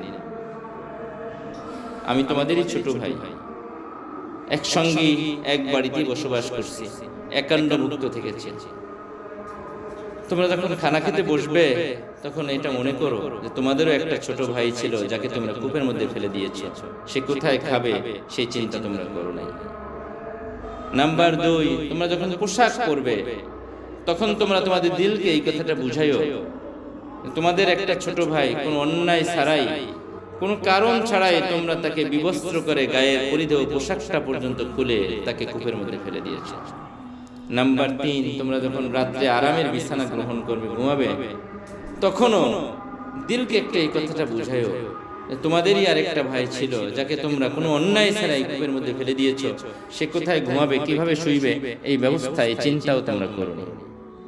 3টা ওসিয়ত করছে হযরত জিবরাইল আলাইহিস সালাম। বলছেন, থামো, এদের সাথে কথা বলে কোনো লাভ নাই, এগুলো বলে কোনো ফায়দা হবে না, এদের সাথে কথা বলার কোনো প্রয়োজন নেই। জিবরাইল আলাইহিস সালাম হযরত ইউসুফ আলাইহিস সালামকে থামিয়ে দেন। মুফাসসিরিনে কিরাম লিখেছেন, হযরত ইউসুফ আলাইহিস সালাম এখানে আসার পরে কূপের মধ্যে যে সমস্ত বিষাক্ত প্রাণীগুলো ছিল, হযরত জিবরাইল আলাইহিস সালাম ওখানের মধ্যে নির্দেশ দেন, শোনো আইয়াতুল হাসারাত, হে বিষাক্ত প্রাণী যারা এই কূপের মধ্যে আছে, তোমাদের প্রতি আল্লাহর পক্ষ থেকে একটা নির্দেশ, তোমাদের মাঝে যিনি অবস্থান করেছেন তিনি ভাবী নবী, হবু নবী, ভবিষ্যতে নবী হতে যাচ্ছেন। সাবধান, কেউ তার অনিষ্ট সাধনের চেষ্টা করবে না, কেউ তার সামান্য ক্ষতি করার চেষ্টা করবে না। বলার সাথে সাথে মানে কূপের সমস্ত বিষাক্ত প্রাণীরা ইউসুফ আলাইহিস সালামকে আক্রমণ করা থেকে বিরত থাকে। এবং ওখানের মধ্যে হযরত ইউসুফ আলাইহিস সালাম থাকার ফলে মুফাসসিরিনে কিরাম লিখেছেন, এই কূপের পানিটা ছিল একটা পরিত্যক্ত, কিন্তু ইউসুফ আলাইহিস সালাম আল্লাহ রাব্বুল আলামিন ওখানে ফেলার পরে গোটা কূপের পানি সুপেয় এবং সুমিষ্ট পানিতে পরিণত হয়েছে। আল্লাহর প্রিয় বান্দাদের আসর, প্রভাব, প্রতিক্রিয়া শুধু তাদের ব্যক্তি সত্তার মধ্যে সীমিত থাকে না, এটার প্রভাব অন্যান্য সৃষ্টিকুলের দিকেও প্রভাবিত হয়। নতুবা খলিফায়ে রাশেদ ওমর ইবনে আব্দুল আজিজ রাহমাতুল্লাহ আলাইহি মাত্র 2 বছর খেলাফত কার্য পরিচালনা করেছেন, কিন্তু কি ইনসাফ প্রতিষ্ঠা করেছেন, তার ইনসাফ ন্যায় প্রতিষ্ঠার বাতাস শুধু মানুষের মধ্যে সীমিত নয়, জঙ্গলের হিংস্র প্রাণীর উপরে পর্যন্ত পড়েছে। পরে রাখাল নিয়মিত ঘাটের মধ্যে বকরি চড়াতে আসে, বকরিগুলো ছেড়ে দিয়ে গাছতলায় নিবিষ্ট মনে ঘুমায়। হঠাৎ কোনোদিন 2 বছর কোনোদিন দেখে নাই কোনো নেকড়ে তার বকরির উপর আঘাত করতে। হঠাৎ আজকে দেখতেছে একটা নেকড়ে তার একটা বকরির বাচ্চার ঘাড় মটকায় নিয়ে দৌড় দিচ্ছে, চিৎকার করে বলতেছে আমিরুল মুমিনিন ওমর ইবনে আব্দুল আজিজ মারা গেছে। ওমর নেই, ওমর মারা গেছে। অন্য রাখালরা বলতেছে পাগল হইছিস নাকি? সেকাল তো আর মোবাইলের যুগ ছিল না, মোবাইলের যুগ ছিল যে হ্যালো নেগেছে আমিরুল মুমিনিন, এটা তো জানার কোনো উপায় ছিল না। কোথায় আমিরুল মুমিনিন ওমর ইবনে আব্দুল আজিজ, আর কোথায় তুই রাখাল? আন্দাজে কথা বলতেছে, বলতে বিশ্বাস করো আমি নিশ্চিত ওমর ইবনে আব্দুল আজিজ নেই। মানে কিভাবে নিশ্চিত হলা? বলে আমি এখানে 2 বছর পর্যন্ত বকরি চড়াই। ওমর যতদিন পর্যন্ত ক্ষমতাসীন ছিলেন, ক্ষমতা আরোহণের পর থেকে কোনোদিন কোনো হিংস্র প্রাণী আমার নিরীহ বকরির উপর আক্রমণ করে নাই। আজকে যখন দেখলাম জঙ্গলের নেকড়ে আমার বকরির উপর আক্রমণ করছে, আমি ধরে নিচ্ছি ওমর নেই। তো ঠিক দেখে গেছে পরবর্তীতে খোঁজ নেওয়ার পরে ঠিক ওই দিন সকালে আমিরুল মুমিনিন ওমর ইবনে আব্দুল আজিজ দুনিয়া থেকে চলে গেছেন। তো আল্লাহ প্রিয় বান্দাদের আল্লাহ রাব্বুল আলামিন যে বারাকাহ দান করেন, এটা তো শুধু তাদের ব্যক্তিসত্তার মধ্যে সীমিত থাকে না, এটার প্রভাব পারিপার্শ্বিকতার উপরে পড়ে। সাইয়েদনা হযরত ইউসুফ আলাইহিস সালাম উনি আল্লাহ রাব্বুল আলামিনের প্রিয় বান্দা এবং ভবিষ্যতের নবী। তো তার প্রভাব কূপের মধ্যে তিনি যেখানে গেছেন সেখানেই তার প্রভাবে প্রভাবিত হয়ে গেছে। জেলখানায় গেছেন, সামনে আলোচনা আসবে, সেখানেও তিনি তার প্রভাবকে আল্লাহ রাব্বুল আলামিন ছড়িয়ে দিয়েছেন ঠিক কূপের মধ্যে। এখন এই পরিত্যক্ত কূপের পানি তার জন্য সুপেয় এবং সুমিষ্ট পানিতে পরিণত হয়ে গেছে। পিপাসা নিবারণের ব্যবস্থা কে করে দিয়েছেন? আল্লাহ রাব্বুল আলামিন করে দিয়েছেন। এখন তিনি তো বিবস্ত্র, গায়ের পোশাকটা তো রেখে দিয়েছে কারা? ভাইয়েরা। তিনি আবেদন করছিলেন জামাটা অন্তত দাও, বেঁচে থাকলে এটা আমার পরিধান করার পরিধেয় বস্ত্র হোক, আর মারা গেলে এটা কাফনের কাফন হোক। ভাইরা এতটুকু দয়াও তার প্রতি করে নেই। ঘটনাক্রমে তার হাতের বাহুতে একটা মাদুলির মধ্যে ইয়াকুব আলাইহিস সালাম একটা জামা ঢুকিয়ে দিয়েছিলেন। এই জামাটার ঐতিহাসিক প্রেক্ষাপটটা কি? ওনার পরদাদা হযরত ইউসুফ আলাইহিস সালাম আব্বা হলেন হযরত ইয়াকুব আলাইহিস সালাম, দাদা হযরত ইসহাক আলাইহিস সালাম, পরদাদাকে ইব্রাহিম খলিল আলাইহিস সালাম, নবীকুলের সর্দার বিশ্বনবী সাল্লাল্লাহু আলাইহি ওয়াসাল্লামের পরে সমস্ত নবীদের মধ্যে দ্বিতীয় সর্বশ্রেষ্ঠ নবীকে ইব্রাহিম আলাইহিস সালাম। আল্লাহ রাব্বুল আলামিন তাকে কত মর্যাদা দিয়েছেন। দরুদের মধ্যে পর্যন্ত আমরা কি বলি? আল্লাহুম্মা সাল্লি আলা মুহাম্মাদ কামা সাল্লাইতা আলা ইব্রাহিম। হে আল্লাহ, আপনি ইব্রাহিমের প্রতি যেভাবে করুণা বর্ষণ করেছেন, নবী মুহাম্মদ সাল্লাল্লাহু আলাইহি ওয়াসাল্লামের প্রতি তদ্রূপ করুণা বর্ষণ করেন। তাহলে ইব্রাহিম আল্লাহ রাব্বুল আলামিন কত প্রিয় বান্দা, কত প্রিয় বান্দা। হযরত ইব্রাহিম আলাইহিস সালামকে দ্বীনের জন্য একবার তাকে বিবস্ত্র হতে হয়েছিল। কখন? নমরুদ যখন তাকে অগ্নিকুণ্ডে নিক্ষেপ করে, তখন তার গোটা পরিধেয় বস্ত্রকে কেড়ে নেয়, বিবস্ত্র করে হযরত ইব্রাহিম আলাইহিস সালামকে আল্লাহর খলিলকে জ্বলন্ত অগ্নিকুণ্ডের মধ্যে ফেলে দেয়। আগুন তো আল্লাহ রাব্বুল আলামিন যা করেছেন সেটা কোরআনে বলেছেন, কুলনা ইয়া নারু কুনি বারদাম ওয়া সালামান আলা ইব্রাহিম। হে ইব্রাহিম, হে আগুন, ইব্রাহিমের জন্য শান্তিদায়ক শীতল বস্তুতে তুমি পরিণত হয়ে যাও। আগুনকে তো আল্লাহ রাব্বুল আলামিন শান্তদায়ক করে দিলেন, কিন্তু বিবস্ত্র তার বস্ত্রের জন্য আল্লাহ রাব্বুল আলামিন হযরত জিবরিল আলাইহিস সালাম জান্নাতের রেশমি কাপড়ের একটা জুব্বা ওখান থেকে প্রেরণ করে দিয়েছেন। আগুনের মধ্যে হযরত জিবরিল আলাইহিস সালামের জামাটা পরিয়ে দিলেন। হযরত ইব্রাহিম আলাইহিস সালামের ইন্তেকালের আগে এই জুব্বাটা, জান্নাতের রেশমি কাপড়ের জুব্বাটা তার ছেলে হযরত ইসহাক আলাইহিস সালামকে তিনি দান করেন। ইসহাক আলাইহিস সালামের কাছে এটা থাকে, বরকতের জন্য তিনি রেখে দেন জান্নাতের জুব্বা। তার অন্তিম কালে তিনি এটা তার পুত্র হযরত ইয়াকুব আলাইহিস সালামকে দিয়ে দেন। ইয়াকুব আলাইহিস সালামের কাছে এটা গচ্ছিত থাকে। কোথার জুব্বা? জান্নাতের জুব্বা। ইয়াকুব আলাইহিস সালাম ইউসুফ আলাইহিস সালামকে যখন বিদায় দিয়ে দেন, তিনি একটা নেক ফলের জন্য, একটা ভালো নিয়তে, যে জান্নাতের একটা স্মৃতি তার সাথে থাকুক, হয়তো এই উসিলা আল্লাহ রাব্বুল আলামিন তাকে কি করবেন? হেফাজত করবেন। এই নিয়তে তার বাহুর সাথে পেঁচাই দেন। আপনি ভাবতে পারেন একটা বিশাল জুব্বা, এটা কিভাবে সম্ভব? আপনারা যারা মুসলিম কাপড়ের কথা শুনেছেন, অথবা শাহবাগ জাদুঘরে যাদের দেখার সুযোগ হয়েছে, এটা নিয়ে তো আমরা বইয়ের মধ্যেও পড়েছি, একটা দিয়াশলাইয়ের ইসের মধ্যে একটা মসলিন কাপড় ঢুকে, এটা মানুষের বানানো, এটা যদি একটা ম্যাচ বক্সের মধ্যে রাখা যায় তো আল্লাহর জান্নাতের একটা কাপড়, জান্নাতের রেশমি কাপড়, এটা কি সম্ভব নয়? রূপার একটা মাদুলির মধ্যে ঢুকিয়ে বাহুর মধ্যে দিয়েছিলেন। ওখানে নামার পরে হযরতে জিবরিল আলাইহিস সালাম তার বাহুর মধ্যে থেকে ওই জান্নাতের জুব্বাটা বের করে হযরত ইউসুফ আলাইহিস সালামের দেহের মধ্যে পরিধান করে দেন। অন্ধকারাচ্ছন্ন কূপ, জান্নাতি এই জামার বরকতে গোটা কূপটা আলোকময় করে দেন আল্লাহ সুবহানাহু ওয়া তাআলা। আলোর ব্যবস্থা হলো, পানির ব্যবস্থা হলো, এবার খাবারের ব্যবস্থা। খাবার প্রয়োজন আছে না? বড় ভাই ইহুদা, আপনারা তো এতক্ষণে আলোচনায় বুঝছেন, তুলনামূলক তিনি ইউসুফ আলাইহিস সালামের প্রতি সবচেয়ে বেশি সদয় ছিলেন। দয়া করার চেষ্টা করেছেন, পারেন না সেটা জিনিস ভিন্ন জিনিস, চেষ্টা করেছেন তার সাধ্যমতো। প্রতিদিন অন্য ভাইদের অগোচরে তিনি গোপনে খানা এনে ইউসুফকে রশির মাধ্যমে কূপের মধ্যে দিয়ে দিতেন। ইউসুফ দুপুরের খাবার দিয়ে গেলাম, খেয়ে নিয়ে। বিকালের খাবার দিয়ে দিতেন রশির সাথে বড় বাটি নিয়ে। বাইরে যেন টের না, বাইরে টের পেলে তো তার শত্রু হয়ে যাবে। 3 দিন পর্যন্ত আল্লাহ রাব্বুল আলামিন কূপের মধ্যে ইউসুফ আলাইহিস সালামকে আল্লাহ রাব্বুল আলামিন মেহমান হিসেবে রাখলেন। কয়দিন? 3 দিন। জিবরিল আলাইহিস সালাম ওখানের মধ্যে ইউসুফ আলাইহিস সালামের সঙ্গ দেওয়ার পর যখন জিবরিল আলাইহিস সালাম চলে যাচ্ছেন, তো হযরতে ইউসুফ আলাইহিস সালাম বলতেছেন, আপনি চলে যদি যান, আপনি থাকলে আমার অনেক ভালো লাগে, কিন্তু আপনি চলে গেলে আমি নিঃসঙ্গতা অনুভব করি, একাকী, আমার জন্য এটা খুব কষ্ট হয়। আমি একাকী কূপের মধ্যে কিভাবে থাকি? আমার তো মন খারাপ হয়ে যায়। হযরত জিবরিল আলাইহিস সালাম বললেন, ইউসুফ, তোমার যখন এরকম একাকী কোনো কষ্টের সম্মুখীন হবা, নিঃসঙ্গ মনে হবে, তুমি এই দোয়াটা পড়বে, ইয়া সরিখাল মুস্তাসরিহিন ওয়া ইয়া গাউসাল মুস্তাগীসিন ওয়া ইয়া মুফররিজা কারবাল মাকরুবিন কদ তারা মাকানি ওয়া তা'লামু হালি ওয়া লা ইয়াখফা আলাইকা শাইউন মিন আমরি। এই দোয়াটা পড়বা, সাথে সাথে আল্লাহ রাব্বুল আলামিনের পক্ষ থেকে কোনো না কোনো ফেরেশতা তোমার সাহায্যের জন্য ছুটে আসবে। ইয়া সরিখাল মুস্তাসরিহিন, হে চিৎকারকারীদের সাহায্য প্রদানকারী, আল্লাহ তাআলাকে প্রার্থনা করা। ওয়া ইয়া গাউসাল মুস্তাগীসিন, হে সাহায্য প্রার্থীর জন্য সাহায্যকারী।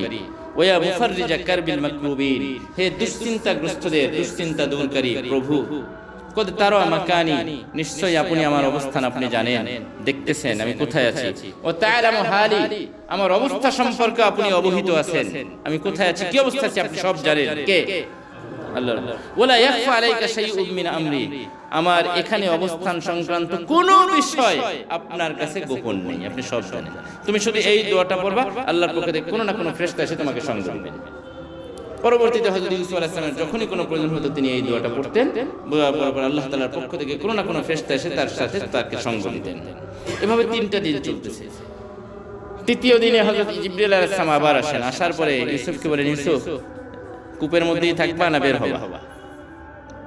বলে, এটা তো অবশ্যই বের হতে কার মনে না চায়, কিন্তু কিভাবে বের হবো? আপনি যদি সাহায্য করেন। বলে, সাহায্য আল্লাহ তাআলা করবেন, তুমি একটা দোয়া পড়ো আমার সাথে সাথে।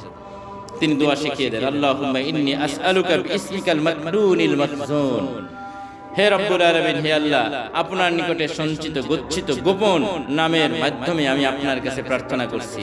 ইয়া বাদিয়াস সামাওয়াতি ওয়াল আরদ, হে আকাশ এবং জমিনের অপূর্ব স্রষ্টা। ইয়া জাল জালালি ওয়াল ইকরাম, হে মহিমান্বিত মহান সত্তা। আনতাগফির আলী, রব আপনি আমাকে ক্ষমা করুন। ও তারহামানি, আমার উপর দয়া করুন। ও আনতা জাআল আলী মিন আমরি ফারাজান ওয়া মাখরাজা, আমার জন্য জীবনটাকে সহজ করে দেন এবং এই কূপ থেকে বের করার কোনো উপায় অবলম্বন আমার জন্য করে দেন। ও আনতা রুযুকানি মিন হাইসু আহতাসিব ওয়া মিন হাইসু লা আহতাসিব, আর আমাকে আমার জীবিকা নির্বাহের ব্যবস্থা এমন স্থান থেকে করেন যা আমার জানা আছে, এমন স্থান থেকে আমার রিজিকের ব্যবস্থা করেন যেটা আমার ধারণায়ও নেই, যেটা আমি জানিও না। ভাইয়েরা ফেলে দিয়েছে কোথায়? কূপের মধ্যে। কূপ থেকে বের করে পরবর্তীতে মিশরের বাদশা বানানোর দায়িত্ব কে নিয়েছেন? আল্লাহ রাব্বুল আলামিন। আল্লাহ তাআলা চাইলে সবকিছু করেন। তুতিল মুলকা মান তাশা ওয়া তানজিউল মুলকা মিম্মান তাশা, আল্লাহ রাব্বুল আলামিন যাকে ইচ্ছা রাজত্ব দেন, যাকে ইচ্ছা রাজত্ব থেকে ছিনিয়ে নেন।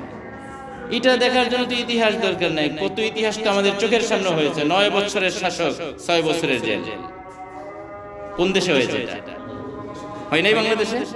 হ্যাঁ, কয়েকবারের নির্বাচিত প্রধানমন্ত্রী, আবার শেষ পর্যন্ত ঠিকানা হয়েছে কোথায়? আমাদের দেশে 2 প্রধানমন্ত্রীকে 1 হাড়ির ভাত খাওয়াইছিল। কোন আমলে? তত্ত্বাবধায়ক সরকার আমলে খাওয়াইছিল না কিছুদিন? ওই যে সংসদ ভবনের এলাকার মধ্যে এক পাতিলের রান্না খাওয়াইছে। তা আল্লাহ রাব্বুল আলামিন এগুলো করেন। তিনি চাইলে ফকিরকে বাদশাহী দান করেন, বাচ্চাকে আবার কি ভিক্ষার ঝুলি আল্লাহ রাব্বুল আলামিন ধরিয়ে দেন। গাহ গাদারা মুলকে বখশি গাহ শাহরা চুগাদা আজবরায়ে নিমে নানে দর বদর হায়রা কোনি। আল্লাহ রাব্বুল আলামিন চাইলে কোন ফকিরকে ভিক্ষার ঝুলি কেড়ে নিয়ে শাহী মসনদের মধ্যে বসিয়ে দিতে পারেন। আল্লাহ রাব্বুল আলামিনের যখন ইচ্ছা হয় কোন বাদশাকে শাহী মসনদ থেকে টেনে নেমে ভিক্ষার ঝুলি ধরিয়ে দিতে পারেন। কে পারে? আল্লাহ রাব্বুল আলামিন। আপনারা বাদশা সবুকতুগিনের নাম শুনেছেন কিনা জানি না। আফগানিস্তানের এক সময়ের বাদশা ছিলেন সুলতান সবুকতুগিন। সুলতান মাহমুদ সবুকতুগিন, সুলতান মাহমুদের আব্দুল আলুকতুগিন। আচ্ছা, সুলতান মাহমুদের বিশ্বস্ত ভৃত্য ছিল আলুকতুগিন, চরম বিশ্বস্ত এবং আস্থাবান। সে তার মনিবকে সন্তুষ্ট করে ফেলেছে, দুনিয়াবি মনিব। তো সবুকতুগিনের নিয়মিত অভ্যাস ছিল বিকালে শিকার করতে যাওয়া। প্রতিদিন যায় মন্ত্রী মিনিস্টারদেরকে নিয়ে। তো একদিন বিশ্বস্ত ভৃত্য আলুকতুগিন সেও মনে করছে যে আমি আজকে একটু শিকার করতে যাব। বাচ্চা প্রতিদিন যায়, একটু ছোটদেরও তো মনে চায় না, বাসার কাজের বুয়ারও তো কিছু মনের চাওয়া পাওয়া থাকে। আমরা অনেক সময় এগুলোকে বুঝি না, বোঝার চেষ্টা করি। ও কাজের ছেলে, ওরা আবার এত চাওয়া পাওয়া কিছু, এটা উচিত না। আল্লাহ তাআলা চাইলে ওই স্থানে আপনাকে আল্লাহ তাআলা বসাতে পারতেন, আর আপনার স্থানে তাকে বসাতে পারে। তো একদিন বাচ্চাকে বলতেছে, বাচ্চা আজকে আমার কাজটা আগে সেরে ফেলেছি, আজকে যদি আমাকে একটু ছুটি দিতেন, বিকালে আমি একটু শিকার করতে যাব। বাচ্চা তাকে খুব ভালোবাসে। হ্যাঁ ঠিক আছে, যাও তুমি। এবার সে সেই সময়ের যা ছিল শিকার করার জন্য তীর ধনুক এগুলো নিয়ে শিকারে বের হয়েছে। পথে মন্ত্রী মিনিস্টার দাঁড়ানো, কিরে কই যাও? বলে যাই একটু দেখি শিকার। এ চাকরের আবার হরিণ শিকার বলে না, মনে ব্যঙ্গ করা। আচ্ছা ঠিক আছে যাই দেখি।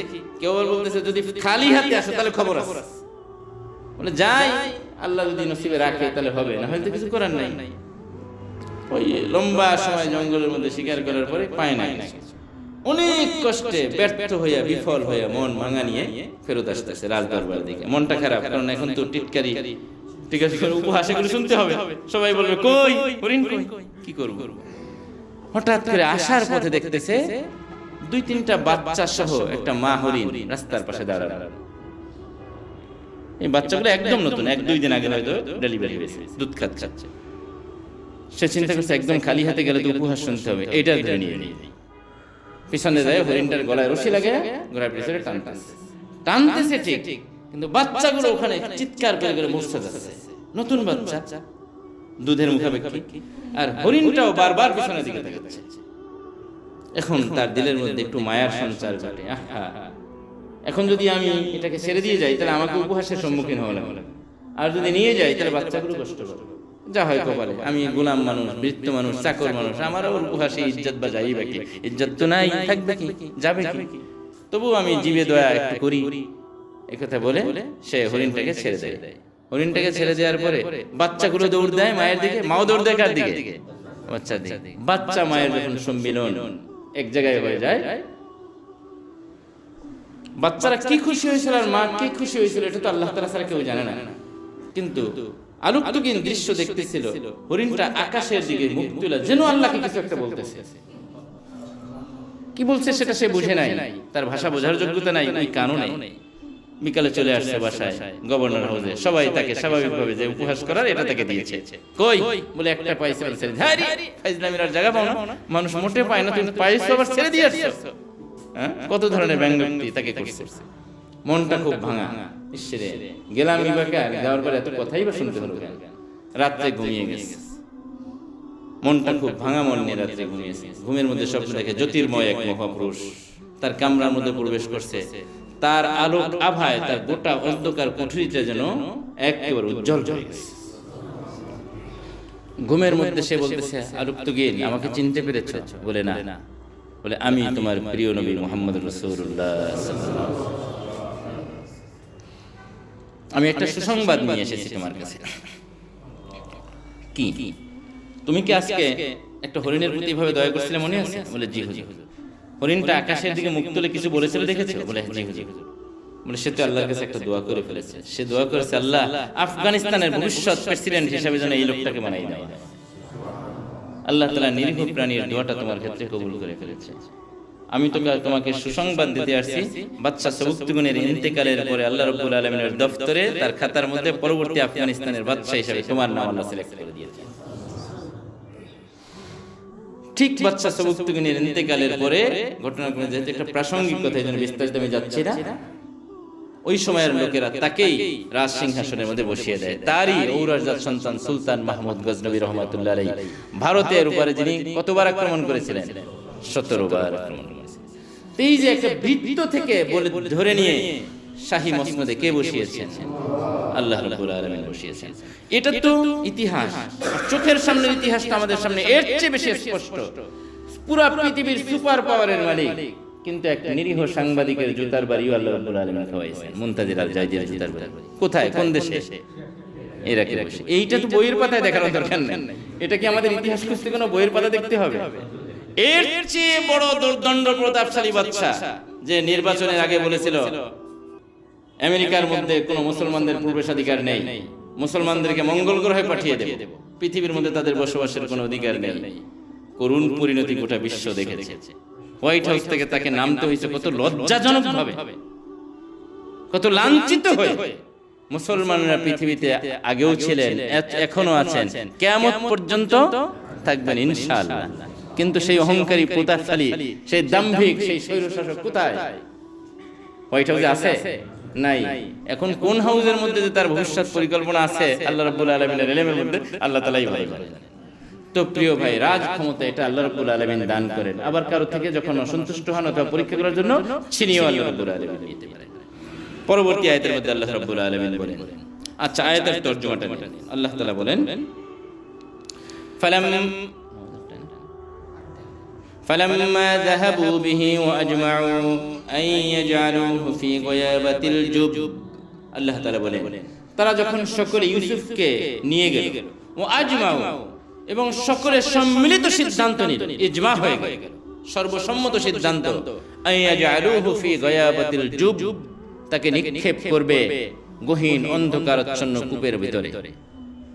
এতটুকু বলে আল্লাহ রাব্বুল আলামিন বাক্যকে থামিয়ে দিয়েছেন। দেখেন আয়াতের অর্থ কি? তারা তাকে নিয়ে গেল এবং তারা একমত হলো তাকে নিক্ষেপ করার ব্যাপারে। নিক্ষেপ করেছে কি করে নাই, কি হয়েছে, আল্লাহ রাব্বুল আলামিন কোরআনের মধ্যে এটার বর্ণনা দেন। মুফাসসিরিন কেরামের কারণ বলেন যে এটা এতটা বেশি হৃদয় বিদারক ছিল যেটা মানুষের জন্য ভাষায় বর্ণনা করা খুব কঠিন। অনেক সময় দেখেন মানুষ অনেক দুঃখের কথা বলতে গিয়ে বলে থাক, এটা এখন আর উঠানোর দরকার নেই, এটা উঠাইলে অযথা মন খারাপ হয়ে সহ্য করতে পারবো না। তো বিষয়টা ঠিক কেমন, এতটা মর্মস্পর্শী হৃদয় বিদারক ঘটনার অবতারণা সেখানে ঘটেছিল যে আল্লাহ রাব্বুল আলামিন কোরআনের আয়াতকে এখানে ব্রেক দিয়ে দিয়েছেন। তারা সম্মত হলো তাকে নিক্ষেপ করার ব্যাপারে। পরবর্তীতে কি হয়েছে, তাকে তার সাথে কি ব্যবহার করেছে, তাকে কিভাবে প্রহার করেছে, তাকে কিভাবে কটাক্ষ করেছে, কিভাবে তার বিবস্ত্র করে কূপের মধ্যে নিক্ষেপ করেছে, এই গোটা বিষয়গুলোকে আল্লাহ রাব্বুল আলামিন সযত্নে এখানে এড়িয়ে দিয়েছেন। আল্লাহ তাআলা বলেন, পরবর্তী আয়াত থেকে বোঝা যায়, পরবর্তী আয়াতের পরবর্তী অংশ থেকে কি হয়েছে। আল্লাহ তাআলা বলেন, ওয়া আওহাইনা ইলাইহি, আমি সাথে সাথে ইউসুফের কাছে ওহী পাঠালাম কূপের মধ্যে। তাহলে বোঝা যায় কূপের মধ্যে তাকে ফেলে দিয়েছি। আমি তার কাছে বার্তা পাঠালাম, লাতুনাব্বি আন্নাহুম বিআমরিহিম হাদা। ইউসুফ, অধৈর্য হয়ো না, মন ভেঙো না, বিচলিত হয়ো না, হতাশ হয়ো না, একটু ধৈর্য ধারণ করো, একটু সবর করো। এমন একটা দিন আসবে, আজকের এই সমুদয় কর্মকাণ্ড তুমি মনে রেখো, এগুলো সব তাদেরকে সেদিন তুমি বলে দিবে। ওহুম লা ইয়াশউরুন, তারা সেদিন বুঝতেও পারবে না যে তুমি তাদের ভাই ইউসুফ ক্ষমতাসীন, আর তারা তোমার সামনে এভাবে হাত প্রসারিত করে দাঁড়াবে। আজকের এই নেককারজনক ঘটনা সব তুমি তাদেরকে সেদিন বলার সুযোগ পাবে, একটু ধৈর্য ধরো, বিচলিত হবে না। ওয়াজাউ আবাহুম ইশাআন ইয়াবকুন, সারাদিন গেল ইউসুফকে কূপের মধ্যে ফেলে তারা বাড়িতে ফিরে আসে ইশার নামাজের সময়। এখন আমাদের ইশার নামাজের সময় না, এই ইশার সময়। ইশা শব্দটা আল্লাহ রাব্বুল আলামিন কোরআনে বলেছেন, ওয়াজাউ আবাহুম, তারা তাদের পিতার কাছে আসলো ইশাআন, কোন ওয়াক্তে, ইশার সালাতের সময় তারা বাড়িতে আসলো। ইয়াবকুন, কিভাবে এসেছে, আল্লাহ রাব্বুল আলামিন কাঁদতে কাঁদতে আসছে। এখানে কয়েকটা কথা। এক নম্বর কথা হলো তারা বাড়িতে ফিরতে ইশা করলো কেন। একটা হলো তাদের ওই ঘটনাস্থলটা বাড়ি থেকে একটু দূরে, আসতে স্বাভাবিকভাবে পদব্রজে পায়ে হেঁটে এসেছে, একটু সময় লাগতেই পারে, এটা হলো বাহ্যিক কারণ। আর একটা হলো তারা যে একটা লৌকিকতা, একটা মিথ্যা, একটা নাটকীয় ঘটনা ঘটাইছে, এটা বিশ্বাস করানোর জন্য রাত বাজানো দরকার। রাত বাজানো বাবা স্বাভাবিকভাবে একটু চিন্তিত হবে, বিচলিত হবে, কি হয়েছে, ছেলেরা আসতেছে না কেন? তখন বোঝা যাবে আব্বা আমরা তো বিপদে পড়ে গেছিলাম। এবং তারা আসছিল ইয়াবকুন, কোরআন বলতেছে তারা কান্না করতে করতে। মুফাসসিরিন কিরাম বলে পুরো পথ তারা স্বাভাবিক অবস্থায় আসছে, ঠেলা ঠেলে ধাক্কা ধাক্কি গল্প গুজব করতে করতে বাড়ির এরিয়ায়, যখন এরিয়ার মধ্যে আসছে যেখান থেকে আওয়াজ দিলে আব্বা ঘরের মধ্যে থেকে শুনতে পাবে, ওখান থেকে চিৎকার, বাবা গো মা গো চিৎকার শুরু করে দিয়েছে, খুব জোরে জোরে কাঁদতে শুরু করে দিয়েছে। সব 10টা ভাই একসঙ্গে সম্মিলিত কণ্ঠে যখন চিৎকার দিয়ে কাঁদে, তো বাবার মনটা ব্যথা লাগে না? কি হয়েছে? বাবা বড় বিষণ্ণ দিলে অস্থির হয়ে ঘর থেকে বেরিয়ে আসছে। কি হয়েছে তোমাদের, কি হয়েছে, কাঁদতেছে কেন সবাই? বকরির পালের উপরে কোনো আক্রমণ হয়েছে নাকি? বাবার তো ব্রেনে এটা নেই। ইউসুফের ক্ষেত্রে এটা তারা ঘটাতে পারে, এতে কল্পনাও করেন নাই। নবী আলিমুল গায়ব না, নবী গায়বের খবর রাখেন না। অদৃশ্যের সংবাদ একমাত্র কার কাছে? আল্লাহ তাআলা কোরআনের মধ্যে একাধিক আয়াতের মধ্যে এই বিষয়টা নিশ্চিত করেছেন। ওয়া ইনদাহু মাফাতিহুল গায়ব, মাফাতিহ মিফতাহ এর বহু বচন। আরবি ব্যাকরণ দৃষ্টিতে এটা জমুল মুনতাহাল জমু, সর্বশেষ জমা, যার পরে আর কোনো জমা থাকে না, এটাকে বলে জমা মুনতাহাল জমা। তার মানে কি? ওয়া ইনদাহু মাফাতিহুল গায়ব, গায়বে যাবতীয় সমুদয় চাবিকাঠি একমাত্র আল্লাহ রাব্বুল আলামিনের। তাহলে এই কথা ধারণা করার ক্ষমতা নেই। অনেকে মনে করে, বলে চলো আমার পীর সাহেবের কাছে মুরিদ হও। বলে আমার তো দিলের হালতটা খুব খারাপ, আমার পীর এমন কামেল, তুমি খালি যাইয়া বসবা, কিচ্ছু বলা লাগবে না, তোমার সব হুজুরে সব বলে দিবে। নাউযুবিল্লাহি। এই ক্ষমতা আল্লাহ তাআলা কোন পীরকে তো দূরের কথা, কোন নবীকে দূরের কথা, সাইয়্যিদুল আম্বিয়াকে এই ক্ষমতা দান করেন। এই ক্ষমতা একমাত্র কার কাছে? অদৃশ্যের যাবতীয় জ্ঞান একমাত্র আল্লাহ সুবহানাহু ওয়া তাআলা। মানুষ ততটুকুই জানে যতটুকু আল্লাহ তাকে জানে, এর বাইরে মানুষ নিজের ক্ষমতা বলে কোনো জানে না। তো হযরত ইয়াকুব আলাইহিস সালাম তো ধারণাও করতে পারেন নাই যে তার ছেলেরা ইউসুফ আলাইহিস সালামের সাথে এই ধরনের নেককারজনক আচরণ করতে পারে। তিনি জিজ্ঞেস করতেছেন বকরির পালের উপরে কোনো আক্রমণ হয়েছে? তার ব্রেনে যাচ্ছিল ঘটনা কি? তারা যে কথা উত্তর তারা যা দিল, সেটার জন্য হযরত ইউসুফ আলাইহিস সালাম শোনার জন্য মোটেই প্রস্তুত ছিলেন না। কিন্তু তারা বাহ্যিক কৌশলের অবতারণা করছিল, যেটা সেটা ছিল তাদের ক্রন্দন। তাদের কি ছিল? ক্রন্দন। সবাই মিলে সম্মিলিতভাবে কাঁদতেছে। আপনাদের কাছে কি মনে হয় এই কান্নাটা কি সত্য কান্না না মিথ্যা কান্না? মিথ্যা কান্না। কান্না অনেক রকমের আছে। উলামায়ে কিরাম লিখেছেন কান্নার 7টা ধরন আছে, 7 প্রকারের কান্না আছে। কয় প্রকারের কান্না? এর মধ্যে 3 প্রকারের কান্না নাজায়েজ। বলেন 3 প্রকারের কান্না? 3 প্রকারের কান্না জায়েজ। কয় গেল? আর 1 প্রকারের কান্না প্রশংসনীয় সওয়াবের কান্না। 3 প্রকারের কান্না নাজায়েজ, 3 প্রকারের কান্না জায়েজ। জায়েজ কান্না 3 প্রকার। একটা হলো বুকাউল মুসিবা, মানুষ বিপদে পড়লে কান্না করে। ছেলে মারা গেছে কান্না করে না? অ্যাক্সিডেন্ট হয়েছে, ব্যথা পাইছে, সে কাঁদবে না? ঘরে আগুন লেগেছে, কাঁদতেই পারে, বিপদগ্রস্ত এই অবস্থায় কান্না, এটা জায়েজ। তবে বিরত থাকার চেষ্টা করে এটা ভালো। কিন্তু কেউ যদি বিরত থাকতে না পারে, নিজেকে আত্মনিয়ন্ত্রণ করতে না পারে, কান্না করে, সেটা দূষণীয় কিছু না, এটা জায়েজ। সে বিপদে পড়ছে, সে তো কাঁদবেই। সহিহ বুখারী শরীফের বর্ণনায় এসেছে আল্লাহ রাসূল সাল্লাল্লাহু আলাইহি ওয়াসাল্লাম রাস্তা পথে যাচ্ছিলেন, তো এক কবরের পাশে একটা মেয়ে দাঁড়িয়ে আর্তনাদ আর চিৎকার করতেছিল। সে আল্লাহ রাসূলকে চিনতে পারে। আল্লাহ রাসূল তার হাবভাবে বুঝতে পেরেছেন তার কোন নিকটাত্মীয় হয়তো মারা গেছে, কবরের পাশে দাঁড়িয়ে কাঁদতেছে। হুজুর তাকে বলেন ইসবিরি, ধৈর্য ধারণ করো মেয়ে, বেটি ধৈর্য ধারণ করো, ধৈর্যের সুফল আল্লাহ তাআলা দিবেন। সে আল্লাহ রাসূলকে চিনতে পারে। সে বলতেছে তুমি তো ধৈর্য ধারণ করো, তোমার তো আর কেউ যায় না, তুমি আর এটা বলে লাভ কি? আমার যে কি গেছে সেটা তো আমি জানি। হুজুর বলেন আচ্ছা। হুজুর ওখান থেকে চলে আসে। আসার পরে অন্যরা তাকে জিজ্ঞেস করছে কাকে উত্তর দিছো, চিনছো? বলে না তো। বলে আল্লাহর রাসূল। হুজুর এবার বাসায় আসার পরে সে বিকেলে আসে, দেখে ইয়া রাসূলুল্লাহ আমি আপনাকে চিনতে পারি না, ভুল হয়ে গেছে হুজুর, সরি, আমাকে মাফ করে দিবেন। হুজুর বলেন আসসাবরু ইনদা সাদমাতিল উলা, ধৈর্য তো ধরতে হয় প্রথম আঘাতের সময়। আচ্ছা আপনার ঘরে আগুন লাগছে, এই সময় আপনি যদি ধৈর্য ধরতে পারেন, এই ধৈর্যটা প্রশংসনীয়। 1 বছর পরে নতুন ঘর করে এখন বলেন আমি তো ধৈর্য ধরেই ফেলছি, 1 বছর পর, তখন কি ধৈর্য ধরার কোনো দাম আছে?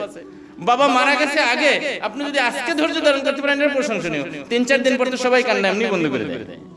মানে আসসাবরু ইনদা সাদমাতিল উলা, প্রথম আঘাতে ধৈর্য ধারণ করা, এটাই হলো আল্লাহর কাছে প্রশংসনীয়। এমনি কিছুদিন পরে, কিছুক্ষণ সময় অতিবাহিত হয়ে যাওয়ার পরে মানুষ তো অটোমেটিক কি হয়ে যায়, স্বাভাবিক হয়ে যায়, তখন ধৈর্য ধরছি এই কথা বলার কোনো দাম থাকে না। তো স্বাভাবিক মানুষ বিপদগ্রস্ত হলে সে কান্না করতে পারে। আল্লাহ রাসূল সাল্লাল্লাহু আলাইহি ওয়াসাল্লাম নিজেও তার কলিজার টুকরা সন্তান সাইয়েদনা হযরত ইব্রাহিম, হুজুরের এক ছেলের নাম কি ইব্রাহিম, তার ব্যাপারে বলা হয় তিনটা ছেলে যে আল্লাহ রাসূলের ছিল সবাই শৈশবে ইন্তেকাল করেছে। এই ছেলেটা একমাত্র এতটুকু বয়সে উপনীত হয়েছিল যে হাদিসের মধ্যে পাওয়া যায় তাকে যদি একাকী ঘোড়ার পিঠে উঠিয়ে বসানো হতো সে বসে থাকতে পারত, মানে 2-2.5 বছর। সেই ছেলেটাও যখন মারা যায় সর্বশেষ হুজুর খুব কষ্ট পান, চোখ দিয়ে পানি ঝরতেছে। তো সাহাবায়ে কেরাম কিন্তু আওয়াজ নেই। সাহাবায়ে কেরাম নিয়ে আসলে আপনি না আমাদের বিপদের সময় কাঁদতে নিষেধ করেন, আপনি কাঁদতেছেন। দেখো আল্লাহ রাব্বুল আলামিন এইটার কারণে কাউকে পাকড়াও করবেন না, শাস্তি দেবেন না, জিজ্ঞাসাবাদ করবেন না। আল্লাহ রাব্বুল আলামিন কাউকে যদি শাস্তি দিয়ে থাকেন সেটা হলো এইটার কারণে, এই নরম গোশতটার কারণে। সেটা কি? জিহ্বা। কারণ মানুষ এই ধরনের বিপদের মুহূর্তে পড়লে তখন এমন কথা বলে যার দ্বারা আল্লাহ রাব্বুল আলামিনকে অবাধ্য হয়ে যায়। অনেক কথা গ্রামের মানুষরা কত কথা বলে, তোর তো ছেলে নেই, তুই ছেলের দরদ কি হবে, কি বুঝবি, তুই আমার ছেলে নিয়ে গেছিস। লা হাওলা ওয়ালা কুওয়াতা ইল্লা বিল্লাহ। আল্লাহকে অনেক কষ্টের শব্দ বাক্য এগুলো ব্যবহার করে। তো স্বাভাবিকভাবে মানুষের দিলের মধ্যে মমত্ববোধ এটা তো থাকবেই, কিন্তু এর সময় আল্লাহ রাসূল কি বলেছেন? ইন্নাল আইনা তাদমা, সহিহ বুখারী শরীফের শব্দ, ওয়াল কলবা ইয়াহজান ওয়ালা নাকুলু ইল্লা মা ইয়ারদা রাব্বুনা। হে ইব্রাহিম, তোমার বিয়োগ বেদনায় আমার অশ্রু বিগলিত হচ্ছে, আমার চোখ থেকে পানি ঝরতেছে। ওয়াল কলবা ইয়াহজান, আমার অন্তর ব্যথিত, কিন্তু এমত অবস্থায় ওয়ালা নাকুলু ইল্লা মা ইয়ারদা রাব্বুনা, আমার প্রভু অসন্তুষ্ট হন এমন কোন শব্দ চয়ন আমি করব, আমি ধৈর্য ধারণ করব। ওয়া ইন্না বিফিরাকিকা ইয়া ইব্রাহিম লামাহজুনুন, তবে অবশ্যই তোমার বিয়োগ বেদনায় আমি ব্যথিত, আমি ব্যথিত, এটা ঠিক আছে। তো একটা হলো বিপদে মুসিবতে কান্না, কিন্তু সেক্ষেত্রের মধ্যে এমন শব্দ চয়ন করা যাবে না যেটা আল্লাহ তাআলার সাথে কি হয়, বেয়াদবি হয়, এটা বৈধ। দ্বিতীয় প্রকার একটা কান্না হলো বুকাউল মাসাররা, বাংলায় বলে আনন্দের কান্না। আনন্দের কিছু কান্না আছে না? ছেলে 5 বছর ধরে পাচ্ছেন না, কোথায় হারিয়ে গেছে, 10 বছর হয়ে গেছে, আহারে নিরাশ হয়ে গেছে, সব জায়গায় ইশতেহার দেওয়ার পরে ছেলের কোনো সন্ধান নাই। হঠাৎ বাজারের মধ্যে একেস্কুল চৌরাস্তায় ছেলে আইসা আব্বা বলে গলা জড়াই ধরছে।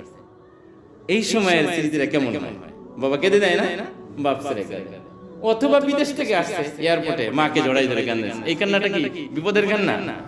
আনন্দের কান্না, আনন্দের কান্না, এটাও বৈধ, নাজায়েজ নয়।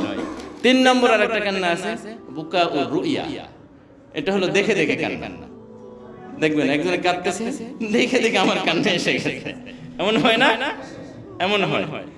একবার আল্লাহ রাসূল সাল্লাল্লাহু আলাইহি ওয়াসাল্লাম তার স্ত্রীদের সাথে কোনো একটা কারণে ব্যথিত হয়ে, কারণটা আমি বলতেছি না, সংক্ষেপ করতেছি, ব্যথিত হয়ে তাদের সাথে একটা শপথ করে বলেছিলেন, হুজুর যে আমি 1 মাস তোমাদের সাথে কোনো যোগাযোগ রাখবো না। তো হুজুরের মানসিক অবস্থা দেখে সাহাবায়ে কেরাম খুব বিমর্ষ, ব্যথিত। হুজুর কারোর সাথে তেমন একটা কথাও বলতেছেন না, আলাদা হয়ে এক রুমের মধ্যে থাকতেছেন। সাহাবায়ে কেরাম এবার যে যায় হুজুরের কাছে প্রবেশ করার সাহসও কেউ রাখে না। হযরত ওমর রাদিয়াল্লাহু আনহু শুনতে পেয়েছেন, ওনার কন্যা আবার হাফসা, আল্লাহর রাসূলের স্ত্রী। মানে ঘটনাটা একটু বললে হাদিসটা বোঝা সহজ হবে। ঘটনাটা আল্লাহর রাসূল এর আগে তার কারণ ছিল আল্লাহর রাসূলের স্ত্রীরা তার কাছে দাবি দেওয়া করছিল, আগে আমাদের যে পরিমাণ মাসিক খরচ দিতেন এখন বাড়াই দিতে হবে। সহজ কথা এটা, এখন একটু বেশি দিতে হবে, কারণ আপনি আমরা রাসূলের স্ত্রী, সাহাবীদের স্ত্রীরা দামি দামি শাড়ি পরে, আর আমরা পরি সেই টাঙ্গাইলের শাড়ি, আর ওরা পরে জামদানি শাড়ি, তা আমাদের একটু খরচ পোষণ বাড়াই দিতে, আমাদের একটা সামাজিকতা আছে। হুজুর এটা মনে ব্যথা পেয়েছেন এই কারণে যে আমি যে দুনিয়ার অনাসক্তি, বৈরাগ্যতা এটা যে গ্রহণ করেছি, এটা তো আমার ঐচ্ছিক, আমি বুঝে শুনে এই দুনিয়াকে পরিত্যাগ করেছি। আমাকে আল্লাহ রাব্বুল আলামিন দারিদ্রতাকে জোর করে চাপিয়ে দেন। আল্লাহ তাআলা আমাকে অনুমতি দিয়েছেন, আপনি চাইলে পাহাড়কে স্বর্ণে পরিণত করে দেন, কিন্তু আমি তো সেটা নেইনি। তো তোমরা আমার রাসূলের সান্নিধ্যে থাকার পরে, এতদিন শিখার পরে তোমরা এখন দুনিয়ার প্রতি আসক্ত হয়ে গেছো। হুজুর কাছে এটা পছন্দ হয়নি। হুজুর বললেন তোমাদের কাছে যাবোই আমি। তো হযরত ওমর রাদিয়াল্লাহু আনহু তার কন্যা হাফসাকে আবার বারবার নিষেধ করতেন, হাফসা তোর কোনো কিছু দরকার হইলে তুই আমার কাছে যাবি, আমি আব্বার কাছে। আল্লাহ রাসূলকে কোনো কিছু চাবি না, কোনো কিছু চাবি না, সাবধান। আয়েশা অনেক কিছু চায়, আয়েশার ব্যাপারে সাথে তুই তুলনা দিবি না, আয়েশা ভিন্ন। আয়েশা দেখে দেখে তুই আল্লাহ রাসূলের সাথে কোনো অভিমান করবি না, সাবধান। যখন আজকে শুনছে যে আল্লাহ রাসূল তার স্ত্রীদের সাথে থেকে আলাদা হয়ে গেছেন, হযরত ওমর খুব রেগে গেছেন। তিনি বলতেছেন হাফসার কপাল পড়ছে, মনে হয় তালাকি দিয়ে দিয়েছে। কারণ ওমরের মেয়ে, ওমর তো জানেন যে আমার যে রকমের মেজাজ রাগ, মেয়ে তো কিছুটা হলো পাবে। হাফসার বোধহয় কপাল পড়ে গেছে। হাফসাকে এসে জিজ্ঞেস করেন, কি তালাক খাইছো? তালাক দিয়েছে? বলে কি যে হয়েছে আব্বা কিছুই বলতে পারি না, গাড়ির উপরে এক থাপ্পড় দিয়েছে। তোর আমি নিষেধ করি নাই, এখন তো বোঝ। এখন ওইটা তো আসছে, কিন্তু সুপুরুষকে পরিস্থিতিও তো কন্ট্রোল করা লাগে। রাখতে হয়েছে, ঠিক আছে, পরিস্থিতি নিয়ন্ত্রণ করতে হবে না। হযরত ওমর বলে, ইন্নী আকুলু কালিমাতান উদহিকু রাসূলুল্লাহ সাল্লাল্লাহু আলাইহি ওয়াসাল্লাম, আল্লাহ রাসূল খুব বিষণ্ণ, ব্যথিত, এই মুহূর্তে আমি এমন একটা কথা বলবো আল্লাহ রাসূলকে হাসাবো। সাহাবায়ে কেরামের সবচেয়ে বড় একটা গুণ ছিল আল্লাহ রাসূলের রুচি, চাহিদা, এটা খুব বুঝতেন।